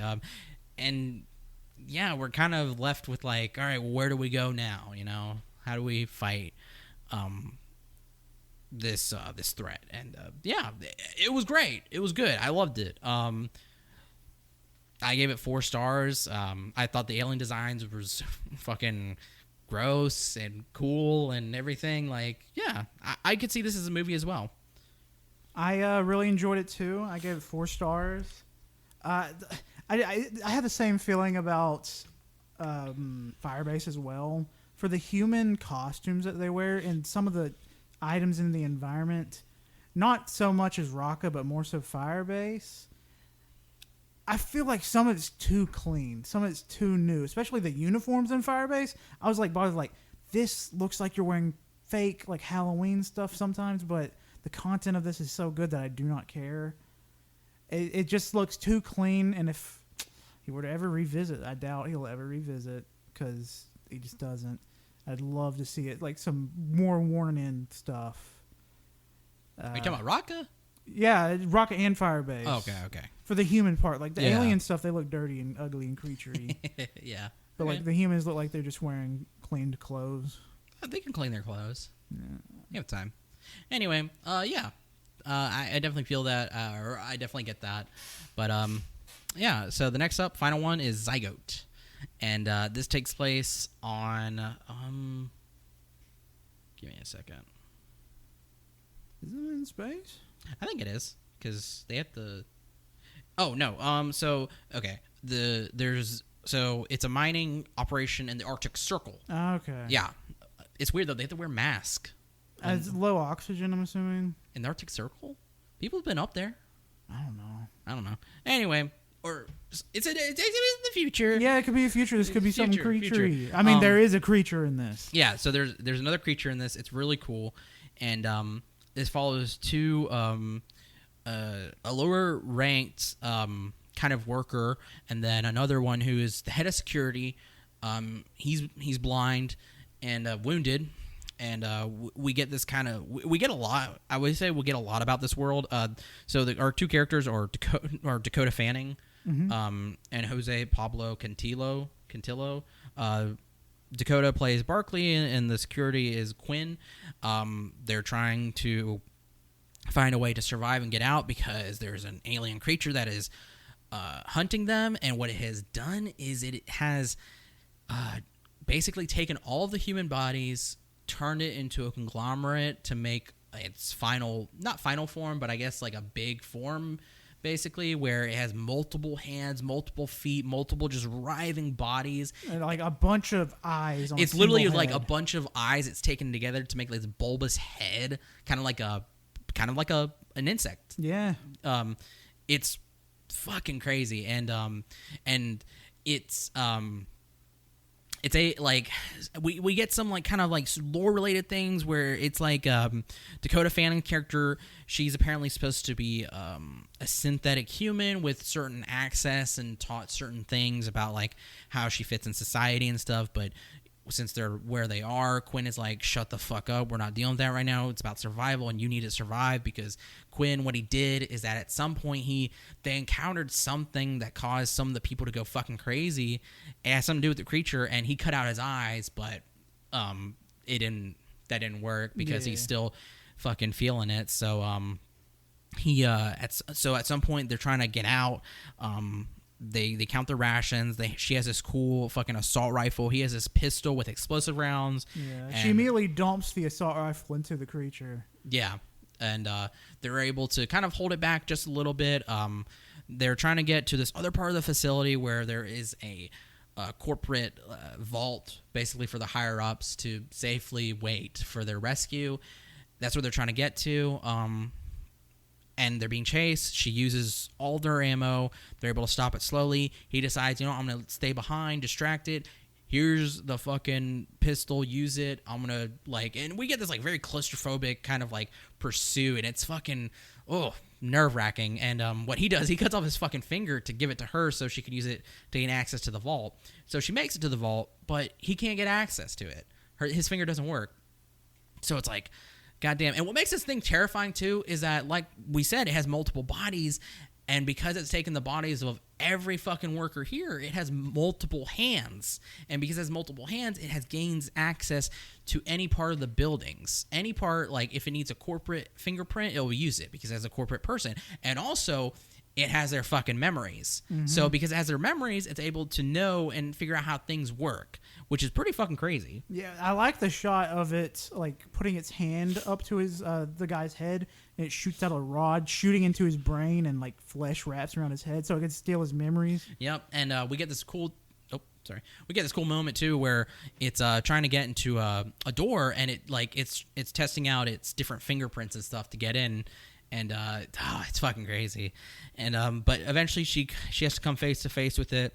She shoots it with the explosive rounds. It's pretty badass. Yeah. And what she does, she gets an axe because it wounds it, it weakens it. She cuts off a huge chunk of the hands, and she uses that to get into the vault. And right before it's able to get up and get in there, it closes, and she's safe.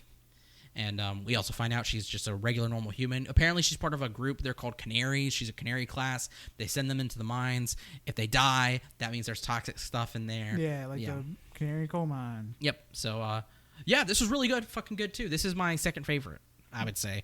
4.5 stars. I thought the monster design was pretty fucking cool. I mean, we got Thing vibes here, but in a more high sci-fi setting. I fucking loved it. I gave it 4 stars. Really enjoyed it. Creature design's fucking insane. And I never want to see that thing in my dreams. I don't want to see it in real life. Yep. Absolutely not. Very good. All right. Is that the sound of candy? Is it candy time? It's candy time. Oh, fuck yeah. Do you have anything? I got like 4 more items over here. I'm Throw gonna it open out. up. The first thing I'm gonna open in is Tropical Llamas by Trolley. Charlie. Tropical Llamas. They just have like random animal shaped molds in their factories. They're like, let's make a gummy out of this. I mean, it works. Yeah. Yeah, it works. I got a blue, purple, and yellow and green. All right. Got a purple. Got a blue. Oh, that's good. Got a green.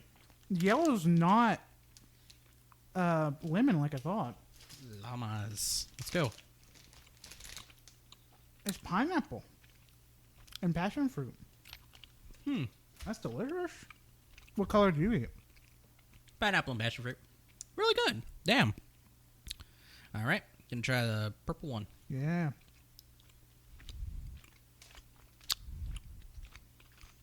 Mango berry punch.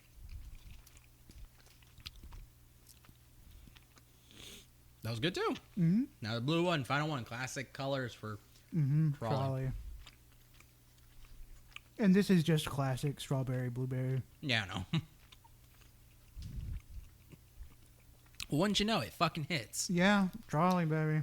All right. Next section here is miscellaneous. I didn't really know what to call this because we got a lot of different ones. We have, independent projects. We have graduate films. We have all this different stuff. So here we go. This is the final part. We're going to have 1, 2, 3, 4, 5, 6, 7 films to talk about. So let's get into it. Woo! Ready? Yes, sir. All right, first one. He Took His Skin Off for Me. Came out in 2014, directed by Ben Aston. I saw this originally in middle school and being just infatuated with it. I don't know why. Rewatched it. I still fucking love it. It follows a man who, with a woman narrating, she talks about how she said he wanted him to take off his skin, and he did. He took off his skin like it was clothes. And then from then on, we follow, it's like 11 minutes of like his daily life as being a skinless man and her point of view about it. And she essentially just has to deal with cleaning up blood off of everything. which was because she talks about how like, the cleanup is, but for him, it's worth it, like, to put up with it, because she was like, it didn't change anything. In fact, actually, we're better for it. The sex was still the same. We still slept good. We still like everything. It's just that cleanup, because it was like every time he slept, there was blood. Every time he walked, there was blood. And every time she was having to clean and stuff. And like, she was just a happy housewife to do it. And he went off to work, just like that. Mm-hmm. His skin hung in his closet like it was fucking his clothes. Yeah. Yeah, and gosh, so we kind of follow that. There's a point too where they have their friends over. Their friends are kind of uncomfortable, and at some point, like, that kind of uncomfortability, like, not for them but also for him as well.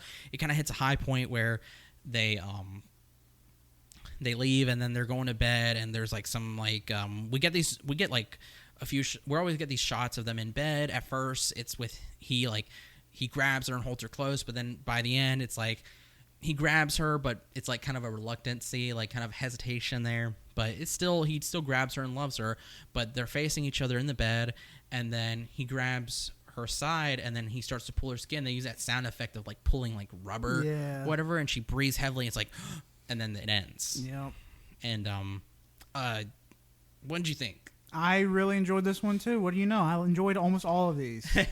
I really liked it for the fact, like, when it finished, I went to read the comments, and I saw a comment talking about the meaning behind it. And I thought, damn, I don't know how I didn't notice that. That feels very obvious. It's the in a relationship, it can be a toxic relationship specifically, where someone will make you change yourself to fit their preferences. And in the end, you start to slowly hate yourself and them because you're not doing the things you like to do anymore. And in the end, the people that you changed will eventually try to change you because you changed them and they're mad at you for it. So at that end, he was trying to change her by ripping her skin off. Yeah. And with the people uncomfortable around him, that's because in the relationship where they change you, your friends are like, what the fuck? You're not yourself anymore. I thought that was very nice. Exactly. Like it's a perfect metaphor for that, for emotional isolation as well. You know, those go hand in hand there. Yeah, exactly. I thought it was great. I mean, that's really yeah. I don't know. Maybe you could take some other stuff to it. But that's really all I got from it. Yeah. Obviously, the effects, the prosthetics or whatever, look really good. those were really good. It was just muscle, like if you ripped your skin off. If you ripped your skin off, and it was just like, they did a good fucking job. So do yourself a favor, rip your skin off right now. Do not do that. That's a joke. Don't do that. Don't do that. Please don't do that. It's 11 minutes, and it's really, it's just worth a try. Like, because it was a little fun at the start, but then it got sad. But it was fun. I will say, it's so macabre and so uncomfortable, and like, it's so fucking good. I love it. Just seeing a dude with no flesh wearing a suit walking in, or just him walking into the room and just like kissing her on the forehead and leaving like blood all over her face. A blood fucking like kiss mark, like somebody with lipstick would leave. Yeah. I will say the sex part really, like, that made me. I'm just thinking of his penis scares me. Yeah. I'm like, that's so goddamn bloody. Like, yeah, that's a mess down there. That is a fucking mess. And like, he's got to be wearing a condom. That's all, which is essentially skin. Yeah. So it's still a bloody mess. But yeah, so I gave it 4.5. I still love it. I don't remember. I don't think I rated it, but I'd give it 4 because I really liked it. Yeah, hell yeah, dude. All right, next up is Curve, 2016, directed by Tim Egan. It's not about a penis going to the left or the right. Thank you. So this one is... we literally start off with this woman. She's in the middle of the fucking ocean for some reason, but in the middle of the ocean, there's these structures. And one of the structures that she's on is a curved, like, surface high above what is described in the description of the film as a sentient abyss. And she has to try to basically survive because this is a curved structure, and any wrong move, she'll just tumble right into it. And it's only 10 minutes long, and fuck, I didn't know how it would be. I thought it would either be...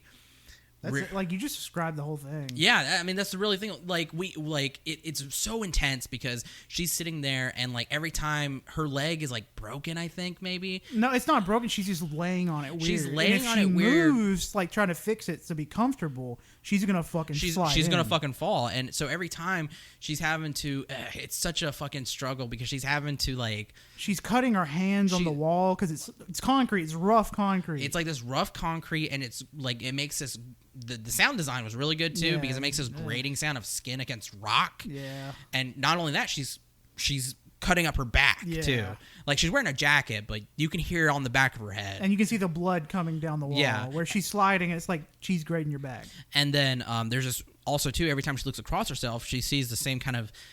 She'll hear occasionally somebody falling. She'll look across herself to see another curved structure, and there'll be blood on it just like her, but then eventually it keeps building up to where there's more blood, more handprints and everything. So like kind of say like there have been people in her position too, but they've all fucking fall. And I think that's also the abyss messing with her. Mm-hmm. And it's like it's literally just her trying to like, she's clinging on to this hope because I mean, there's nowhere for her to fucking go. I mean, if she can't climb up, that thing's too steep. It's too steep. It's just smooth. Yep. There's nowhere to go. And then it just starts fucking raining, too. It starts raining, and that's where it's like, fuck, all hope is... Like, I mean, like, really, like, you've lost so much fucking hope. At that point, I'm jumping in. Yeah, because she takes off her necklace to try to, like, give her some friction on her fucking hands. Like, if you put chains on the tires and exactly, to help her. But when she tries to move herself up, we hear a scream and then movement, and then our last shot is of the abyss. She's not there anymore. Yep. She fucking fell. And what'd you think? I still really enjoy it. I watched it when it first came out, and oddly enough, whenever Stray, the video game with the cat, came out, there was a scene in it that reminded me of it, and I instantly Googled it because I remembered I watched it. So I watched it in August, earlier this year, because the video game Stray reminded me of it. Yeah. And then now I watched it again for this. So I thought that was fun. Hell yeah, dude. I loved it too. I was like, this is either going to be really boring or it's going to be really endearing, really enduring and very haunting tension. And I was right. It was really fucking good. I mean, it's like we never see her actually fall, but like, you know, the anxiety of it, it's always there. And then also too that like even in a hopeless situation, humans just still cling to just a little bit of hope, and it's fruitless sometimes. But yeah, like I loved it. I gave it 5 stars. Actually, I gave it 5 stars. Yeah, I gave it 4 stars. Great little flick. yeah, really good. You want to eat some candy? Let's eat some candy. Every 2 or something like that. Yeah. I don't know how many. We Yeah, have no, left. sure. Okay. Do you have any more you want to? Let me see. Yeah, I have these Sour Bright Crawlers Fruit Punch. Oh, okay. Fruit punch. Yeah. No, it's Prunch. Okay. Oh, wow. They smell fruity. Yeah, it's very fragrant. Got a yellow and blue one, Yellow, blue, red and orange. I think there's a third one. Or I'm is that just trying to look. No, it says 2 on the bag. Oh, okay. Here you go. Thank you. Very fragrant. Smell them. Oh my god, that smells exactly like fruit punch. Mm-hmm. I ate them both at the same time. Probably shouldn't have done that. Yeah, you gotta do it one at a time. I know. Oh no, I have to do it again. Oh, and that blue and yellow is really fucking good.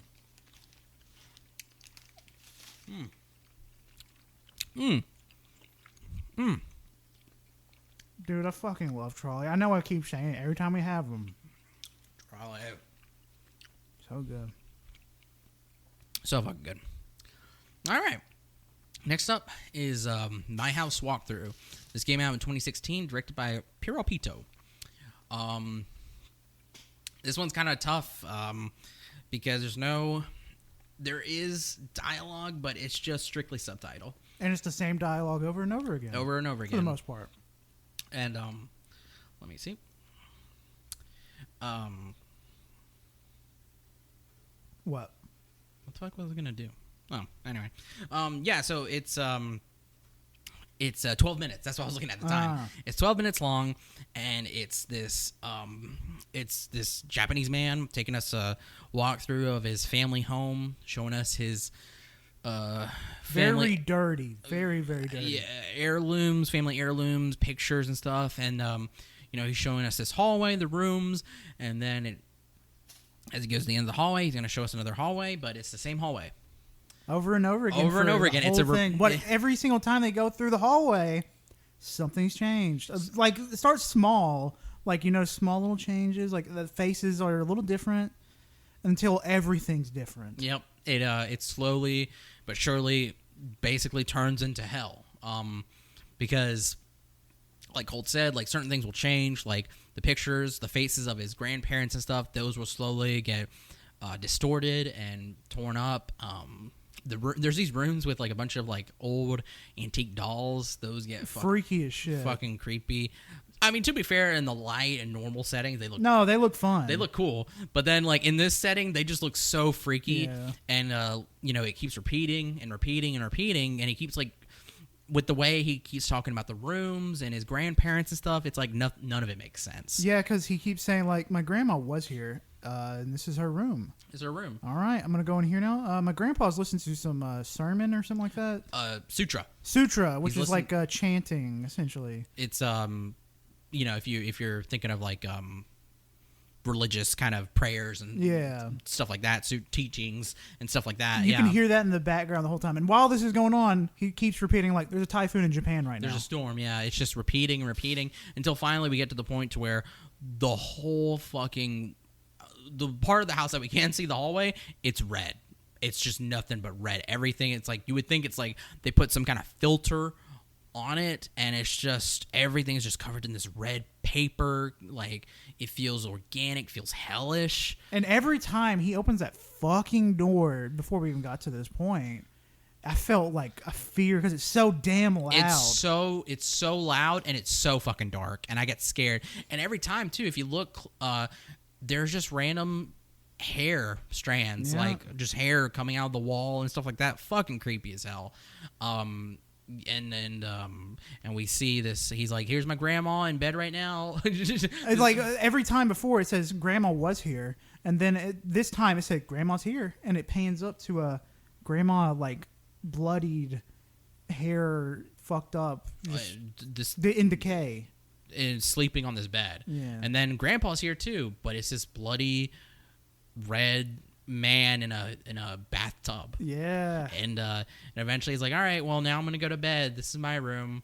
There's no bed or any shit like that. It's just red. It's just red, and then finally it cuts off, and you kind of gotta watch it for yourself. It's so anxiety inducing, and it's so fucking creepy, but it's awesome. It's really awesome. There's a point in the movie where it's when he's he says, grandma's here. There's a floorboard creak that's so fucking loud that the first time I heard it, I freaked out because it was so fucking loud.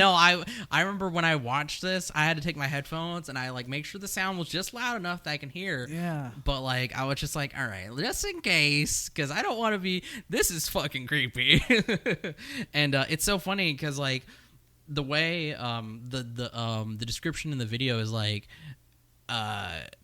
it was like this isn't a horror movie. This isn't a horror movie. It's just a video of my house. Like, and like even on here it says out of me. It's not a horror. I just took a picture of myself, which is like sounds way creepier than what they put on there. But yeah, and it's really cool. I gave it 5 stars, but I think something we should talk about too is right before this we watched a 5-minute video of how the guy put it together, like how he did it, and completely different. I fucking love that it's video. So good. It has this like really upbeat like song. It's a fun pop song with a very high pitched voice, and it's just so fun. I was vibing to it because I watched it earlier today, and while they were watching, I was just like, fuck, this rules. Yeah, and I mean, he shows like during the daytime the house looks so normal. It's like a normal house. He showed it before he even started adding fucked up shit to it and like ruining it. Yeah.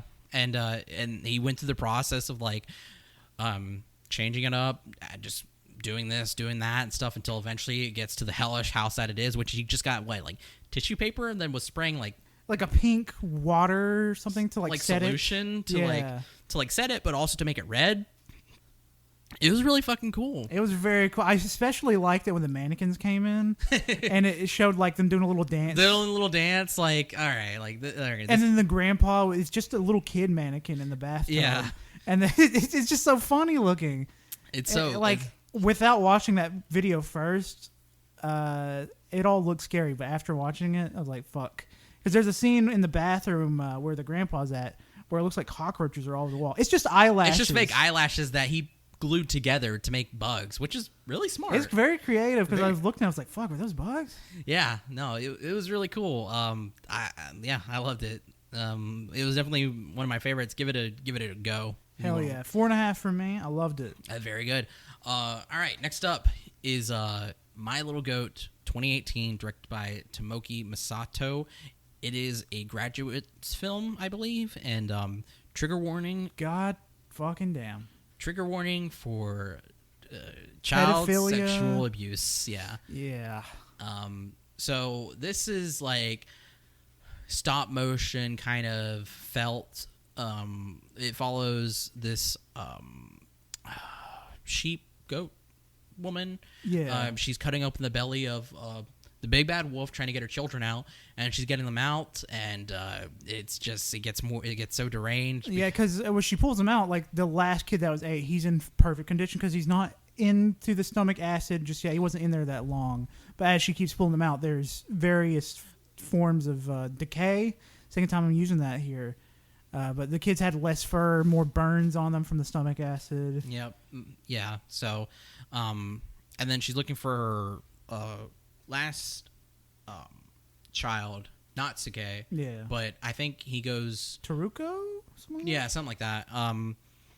And she can't find him until then we go into the rest of the film where she is going to her house with she finally found her last child, and she takes him in. She's like, you can't sneak off or whatever. You got to stay here with the rest of your brothers and sisters where you're safe, out of all and what we get is also what appears to be like a I can't remember, or I can't tell if it's eldest son, Taruko. Sorry. Yeah. So the eldest son, it appears to be a boy in a little like a fleece hoodie. Yeah, that looks like a little lamb. Yeah. And yeah, so she's like, telling them like, don't come outside and don't open the door. The big bad wolf's out or whatever. So she goes to leave to go do some stuff, and they put locks on the doors and stuff. And he's there, and we get kind of this it's very unsettling image of the children who were some of the first to be eaten, and they're all deformed, and their voices are very very cute, and I'm getting sad. They're very worn out, and they seem like there may be some kind of trauma there too, because they're like, how do we know this is him and not the wolf in disguise? And they're kind of like trying to gang up on him and be like, can you prove yourself? But this kid doesn't know what the fuck's going on, so this kid tries to escape at any moment. And the kids are not like being violent or mean or anything. Like, you can't go in there. Mom said you can't go in there. Yeah, they're trying to like, don't go out. And then finally, whenever he tries to escape, he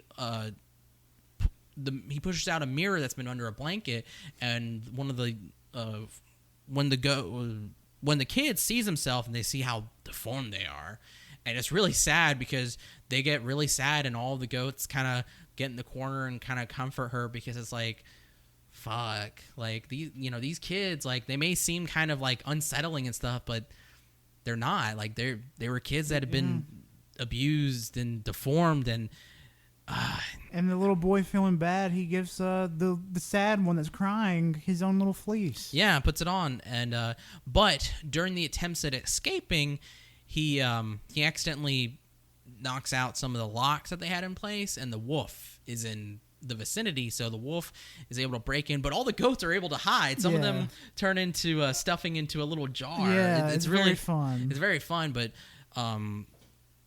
Natsuke or Taruku isn't able to do that, and then eventually the wolf breaks in, but it's Natsuke's dad, and he's like, where have you been? I've been looking all over for you. They hug, but then it gets worse. It gets real bad. So, again, trigger warning.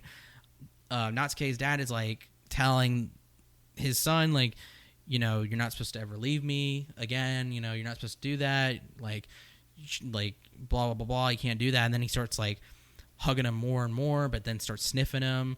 And then it gets a little more, I won't go into exact, but it gets more touchy. And then eventually rips off his clothes, pins him down, rips off his clothes.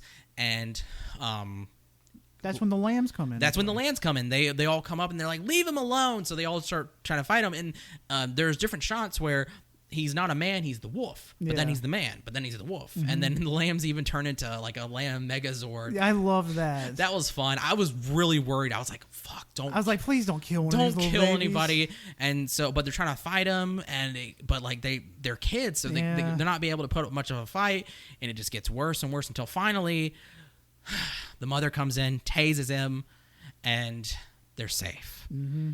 And it cuts back to the man, not as a wolf, but with his pants halfway down because he was trying to rape this little kid. Yeah. Could be his son, or could be just, I'm going to go ahead and say it's his son. Yeah, and so what happens, they're all safe. The mother, she takes him like in the story of the woodsman and the big bad wolf. She cuts open his belly, puts it full of stones, and throws him in the river where he falls to the bottom.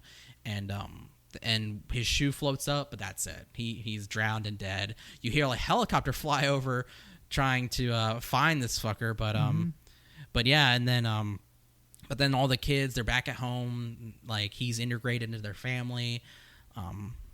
One of the kids had the guy's phone, so they were playing on it. Yeah. And yeah, that's how it ends.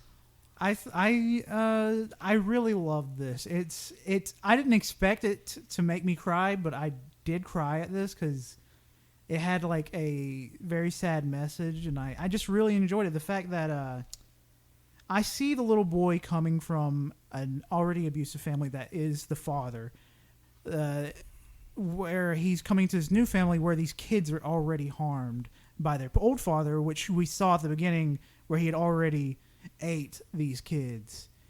And he just came to this new family. He wanted to go home. He wanted to leave because he didn't know these people. But whenever he saw the little kid, like, oh shit, maybe we have more in common than I think. And so he just starts to become friends with them. And it's just super nice to see them band together to kill this bastard that just all of them were molested by their father figure, and now that they have someone like a parent to actually take care of them. Yeah, absolutely. So when I had heard, I've been kind of, I didn't know exactly what happened in this, but I know people like talked about this. They're like it's pretty brutal, pretty hard. So I've been kind of like having to build up to it. And so like for this episode, I was like, because again, like horror side of Twitter talks about this, so I'm like, okay, I'm gonna include in this. I think I gotta watch it. And watching it, I'm like, yeah, this is fantastic, especially like what it has to say, and also too the animation, beautiful animation. Like really good putting this together, and yeah, and then also too like people who we like feel who we should feel safe with or who are familiar to us could very well be monsters. Yeah, like it also showed that the kids did try to fight, and like they can't protect themselves because they're only children. And the only way to get help is to have a trusted adult. A trusted adult, and like we got to stick up for them. You know, we got to like, because we were all kids once. You know, yeah. And I totally get you crying because it's very sad. It's very sad, but it ends happily. Yes, with it does. With the fucking monster being defeated, and I would say got exactly what he fucking deserved. Deserved a little bitch. 5 stars. 5 stars. Right Fantastic. on the bat. I say it's tied with Firebase. I really love it. Okay. All right. Candy time. Candy. You have any more over there, or do you want me to do it? I have watermelon. I have those too, so it's gonna cross it off. Let's see. Watermelon. Yeah. Oh, they smell like watermelon. Tastes like watermelon too. Oh, that's good. Damn, I love artificial watermelon. I know. I love normal watermelon, but artificial, bang. This artificial one is really good, but you really taste some natural watermelon too. Yeah. Ooh, that's good. Juicy. All right. Next up, we have Other Side of the Box, 2018, directed by Caleb J. Phillips. So, what happens is we follow this couple. They're cooking. They're having a special night or whatever. They get a visit from a friend that they've had some bad history with, and he gives them a box as a gift, and then he leaves. And he opens up the card that comes with it. It says for specifically him. Actually, let me see. What was his name? Their main character here. Ben, right? Ben. I think Sean was the one that gave the box. Yeah, Sean was the friend or whatever. So Ben is not supposed to. He's supposed to keep looking at the box and not leave it. And it's like, well, why? So he opens up the box. It's just a black void. And they're like, the couple is like, what the fuck? And so they try to call to see what the fuck is this. They try to find out what's going on. And then this wet dude points his head out. Freaky as shit. Look, just staring. And they're just like, what the fuck? This is also 15 minutes long, by the way. And so they're like thinking, what do we do? And like, Ben is kind of being like, well, maybe we should go or whatever. And then the girlfriend's like, no, like, maybe we should keep looking at it. Like, she's actually smart. She's like, we need to keep looking at it. But it's like, he said to keep looking. But let's see what happens when we don't. So they turn for like a second. They turn, they look back. The guy's fingers are out. freaky as shit. At that point, I'd start swinging on it. Yeah, for real. I would start hitting. So they're like, fuck. So, okay, what they do is the girlfriend sits down, watches the box, has a knife, and he goes out to find Sean, the friend. And so as he's driving around, he calls him. Sean is like, what the fuck are you doing here? And he or like, what are you doing? It's like, you need to be watching the box. You. And he's like, I'm sorry, man. I'm sorry. And at some point, the wet man in the box was mimicking words, what they were saying with their voices and stuff. And so at some point, the man in the box is like, Ben, it has to be Ben. And Sean was like, I never said anything to the box. I never said anything. So he goes back, and the lights are all off. The knife is on the floor. The chair's turned over. There's water on the ground. The box is gone. He's looking for his girlfriend. He goes down into the basement. In there, the shower's on. He turns on the light, and then whenever he opens the curtain, somebody's there. But he gets fucking scared, so he runs out. And as he's running out, he tries to go up the stairs. And when he goes up the stairs, there's people. Like, you can't see who they are. They're just silhouettes, shadows. But then he looks back into the room, because he's in the cross where there's a hallway to the room, and then the stairs up right in the middle at the base. The wet man's there, basically looking around the corner, and he looks freaky as shit. He looks like a normal naked guy, but yeah, he still looks freaky. He looks fucking freaky, and it kind of like camera pans from him looking up the stairs to the room, stairs, room. The people are getting closer and closer and closer until finally they're fucking in your face, blurry, and then he looks at the guy in the room. He grabs the light and flicks it, and then you hear a little whelp from Ben, because it's like, Yeah, that's it. And that's it. What you think? I really enjoyed this. I thought it was a fun little spooky thing. I hated the little man coming out of the box because I thought it was scary. Yeah. I didn't hate it. I really thought it was good. I enjoyed it. 4 stars. 4 stars for me, too. I thought it was good. I liked it. Not much to say. Just don't get a box from your friend. Yeah, if your friend offers you a present and like quickly runs away, don't open that. That's Just throw it in the garbage. It's a very bad sign. So don't put my gifts in boxes. Uh-oh. Anyway, next up is Dark Water. This is from 2021, directed by Aaron Coates and Anna Nazari. This follows a young woman who is help cleaning out her mother's home, grieving. Her mother just died, and it's very rough for her. But she finds a gift that says Gemini on it. It's the woman's name. It's Gemini. And we get introduced to her brother, who's like trying to help and kind of deal with this and stuff and get done with it. And eventually, over the course of this, it's only 15 minutes, random sea creatures and stuff start to appear in the home. It quickly becomes sticky in the house, too. There's actually a point, too, where the woman is trying to crank one out. Rub one out on the couch, but then a fucking sea creature falls from the ceiling. I thought it came out of her pants. No, it falls from the ceiling. It came out of her pants? I thought like some weird creature. She gave birth to some freaky creature. No, but some weird shit does happen. So eventually she finally opens the box with her name on it, and apparently she was a twin, hence the name Gemini. Yeah. Because there was like some little doily hats or whatever for her twin sister, twin brother, or whatever. But she calls her brother. She was like, "Hey, did you know I was a twin?" And he's like, "You're not a twin. I was there when you were born, idiot." And it's like, all right. So there's that kind of mystery. And then over the course, she feels this pain on her side, and eventually she finds the back of the closet filled with water, and she kind of descends into it, where it's like a version of her house, but it kind of feels hotel-esque. Yeah. It's just water and darkness, kind of, and you hear baby crying. So she goes into it, and then she finds this whole room submerged with God damn. The dog. I don't think it's popping up on mic, but Darwin is going crazy upstairs. And we see this kind of whole kind of reef of different like ocean animals, but like not really of this kind of, definitely of this world, but also not. She's trying to like kind of figure out what this is, and like It's disgusting. It's disgusting. Eventually, the pain in her side is too much, so she opens it up, and a sea creature comes out with hair and flies into one of the reef things, and she tries to get it, and eventually she morphs into the reef itself, basically, where we get this kind of like final shot of her morphed into it, wrapped in the creatures and stuff, and yeah, that's kind of it. What'd you think? I thought it was aight. I didn't necessarily care for it that much.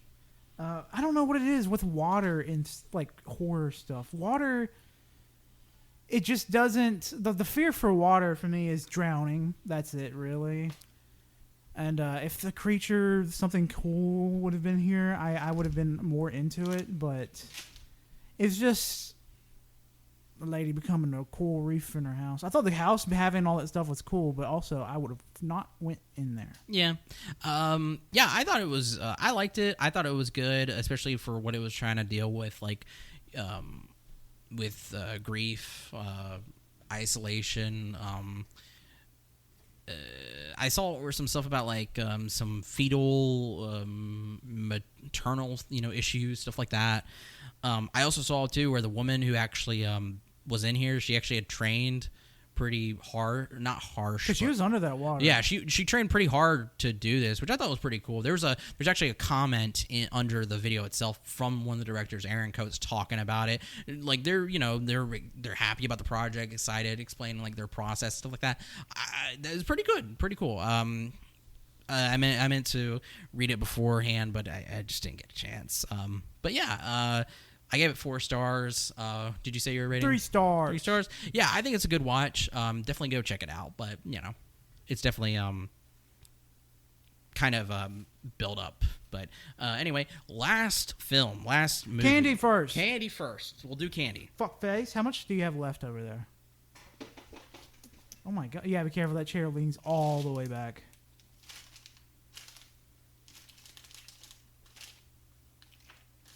Because I've got 2 candies left. Okay, you got Hershey bar. I've got something special and some sour strips. Should we do this something special? I want to do sour strips. Okay. Can we end it with something special? Yeah. Okay. I had to open it. Doing candy. All right, we're going to take a break real quick. Saving this file. And we're back. We're back. This is part 4. And we're going to eat some candy. Candy. What's up? What is I it? got some Haribo sour streamers. Zing. There's 4 different flavors. 1 sour blue raspberry, sour cherry, sour orange, and sour apple. And that sounds good to me. Go ahead and get you one of every flavor. 1. Well, you have it, so I can't get any. No, I got to get them first. Yeah. 2. 3. And 4. There you go. Thank you. It smells like Halloween, like from when I was a kid. Oh, Does dude. it not? It does. I don't know why I smelled the mic. It smells like It smells like Halloween. it's just like a mixture of candy, I know. But like I remember when I was a little kid go trick or treating and smell inside my bag and it smells just like it. It smells exactly like this. Yeah. I love that smell. Very nostalgic. Very nostalgic, yes. God, I watched an episode of Bob's Burgers where they all go trick-or-treating, and fucking Louise always comes up with the best costumes. Yeah. So one of the costumes she came up with was a dragon with a girl tattoo. That's pretty good. That was really good. Yeah. I'm gonna start eating my grain. I'll eat the red one. Green apple's good. Ooh. What was the red one? Nom nom nom nom. Sour cherry. That's sour. Yeah. I'm just saying. Yeah. They could lie and say it's not. I'm eating blue now. I'm going for red.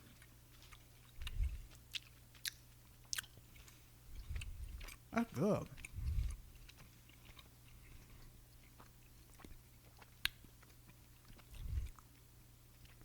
You know, be a good bit What?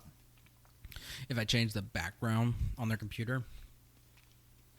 To what? I don't know, something funny. Okay. All right, orange.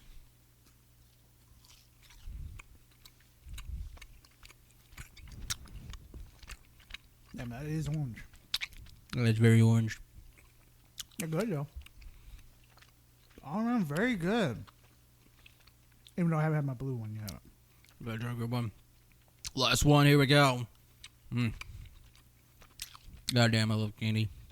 I don't have it often, but when I do, it's always with our group. And it's a fuck ton. Yep. Now I get why Joel just eats whatever fucking candy he finds in The Last of Us. It's health. Oh, man.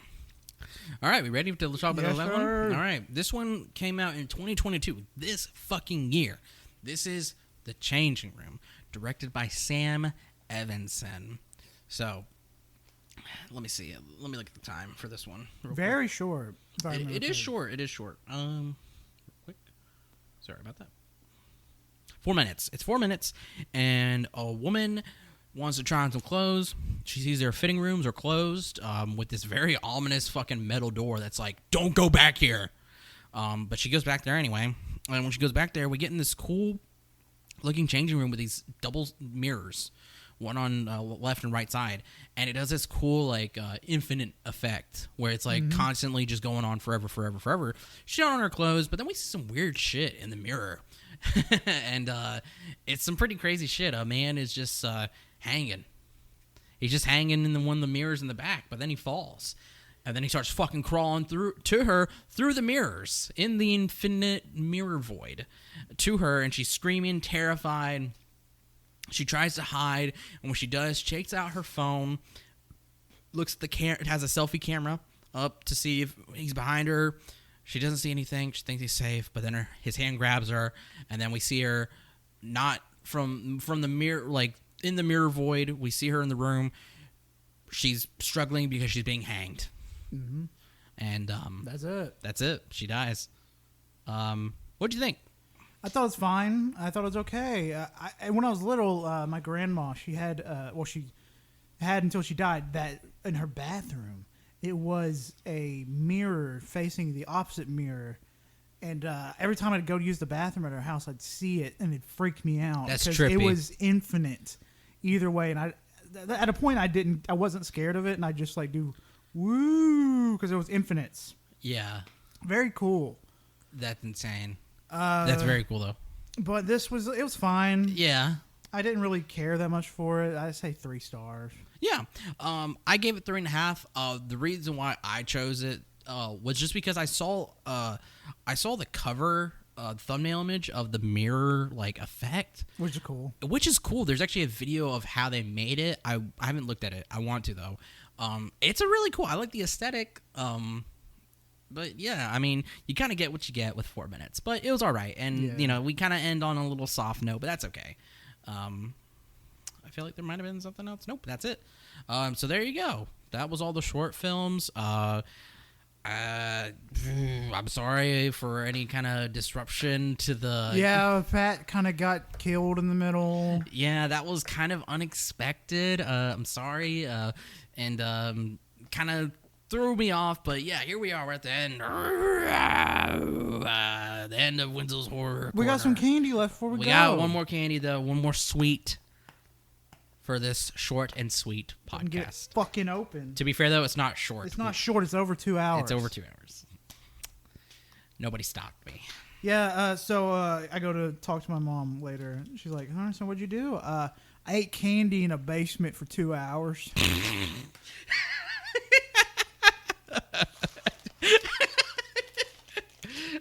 I wonder if she's like, you know what? I don't think you should be friends with them anymore. I think I'm doing good. This candy that I have right here is the Kraft Macaroni and Cheese Gummy. They had their whole section of Kraft gummies. Or not Kraft. It was random food gummies. There was a Lunchable gummy set. There was a hot dog gummies. I want to say there was bologna. And then there was macaroni and cheese. Yeah. But so I decided to pick up the macaroni and cheese because it was cheap. It's just $4 compared to everything else. And I mean, the $5. box looks so very. It looks like a box of macaroni and cheese. It does. Those things are fucking orange too. They kind of Whoa! It's not macaroni and cheese flavored for sure. yeah. They kind of remind me of those orange peanut candies. What does that smell? Maybe pineapple. Let me see. Oh, whoa. Is that pineapple? No. It's like, oh man, maybe it's like pina colada. Yeah. What the fuck? That's wild. Oh my god, they're hard. Oh, come on. Fuck, that's the hardest gummy we That had. is so chewy. That's hard. That's harder than the high chew. It is, but it tastes good. That's all right. I like it. Thank you, macaroni and cheese gummies. Thank you, Kraft. Well, End us. do we have any more candy? Is that it? Do you have any candy? No. That's it. That's it. It's all of our candy. Oh man. Well, We would have had more, but Pat died, and he took his candy with him. yeah, he did. It's crazy because when you die with candy, the candy actually goes with you. So Right up your ass. Anyway, that sounds like a threat. Right up your ass. Thank you for sticking around and listening to us. We'll try to figure out how to work this, but I think what I want to do is I want to have the links for all of these films available for people. I mean, you could look these up, but I want to give people access to watch these films for themselves, obviously, because there's a lot of gems in here. Oh man, I'm sorry. What would you say your top 3 is? Top 3. Firebase. Oh fuck, what's the little lamb one called? My Little Goat. My Little Goat. And My House Walkthrough. I thought Nice. those were all fantastic. I would say my number 1 is... It's got to be fucking Firebase. Firebase is so fucking good. Number 2 is My Little Goat, obvious reasons.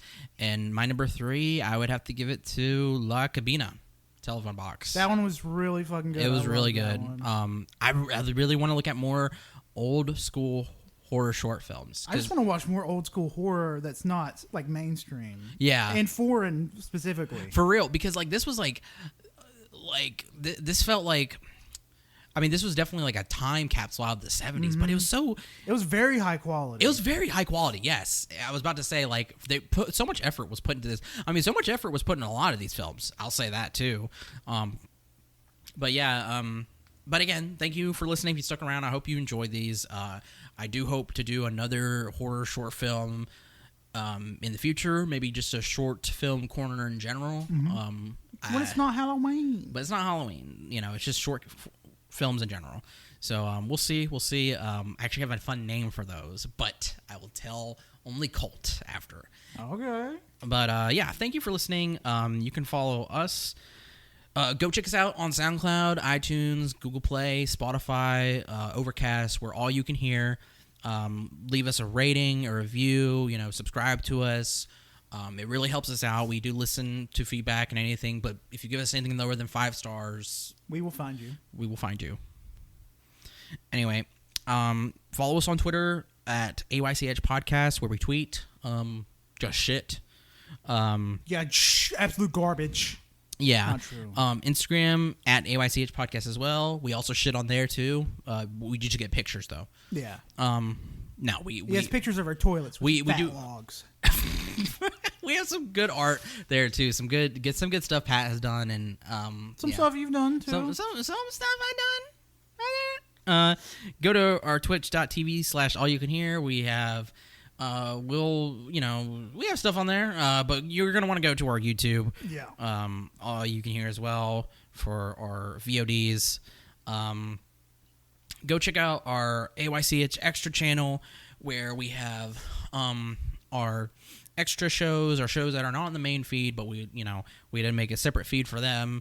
Such as Backlog Boyz. That's me and Colt and Tanner's show, where we go through our backlog of video games. We talk about them in kind of like a essay kind of opinion format. Yeah. We have a main episode at the end of the month and a fun little catch-up episode in the middle. Yeah, it's we talk about any news in the game world or news about us, what games we've been up to, playing together and stuff like that. Because we're gamers. We're gamers.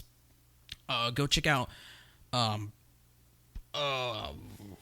Files. Ultraman Files. That's Pat's Ultraman thing. It's really cool, really good. Go check out Grimoire Cinema Horror. I'm sorry, I don't memorize the name. We don't do the plugs. We were left here in the basement. We were. And I don't know if we can leave. I don't know if we can leave either. That's what I'm scared about. I think we're gonna have to sleep here. There's only one bed and it's a twin. Oh my god. There's a table. My back's fucked. I know. I'm gonna have to take the table anyway. So go check out that is JoJo, Ash, and Pat's show. They talk about old school, or not old school, but they talk about like gothic horror, goth kind of culture and horror film, gothic cinema. It's really cool, really good. I hear. I definitely want to check it out. I definitely need to sit down and check it out as well. Also, there's Cage and Greatness. That is Justin's show where they talk about everything Nicolas Cage, and anything else. I think that's it. Yourself. Oh no, Tanner's wrestling show. Tanner's wrestling show. I cannot remember what it's called either. Fuck. We're so bad. Pat's gonna beat me. Muscle Orchestra. Muscle Orchestra. That's it. Yeah. Go check those out. I'm so sorry. Thank you for listening. You can follow me, Wenzel, on Twitter at WenzelWookie. You can follow my art Instagram at World of Wenzel. Go follow my Bookstagram where I talk about books at Wenzel Manters. Go to my store, worldofwenzel.bigcartel.com, where I sell stickers and prints. I really appreciate it. My link tree has links for everything, including my Letterboxd, my Goodreads, and my Ko-fi. That's in my bio for all my stuff. And go check out Backlog Boyz as well. I'm really excited for that and for our first official episode to come out.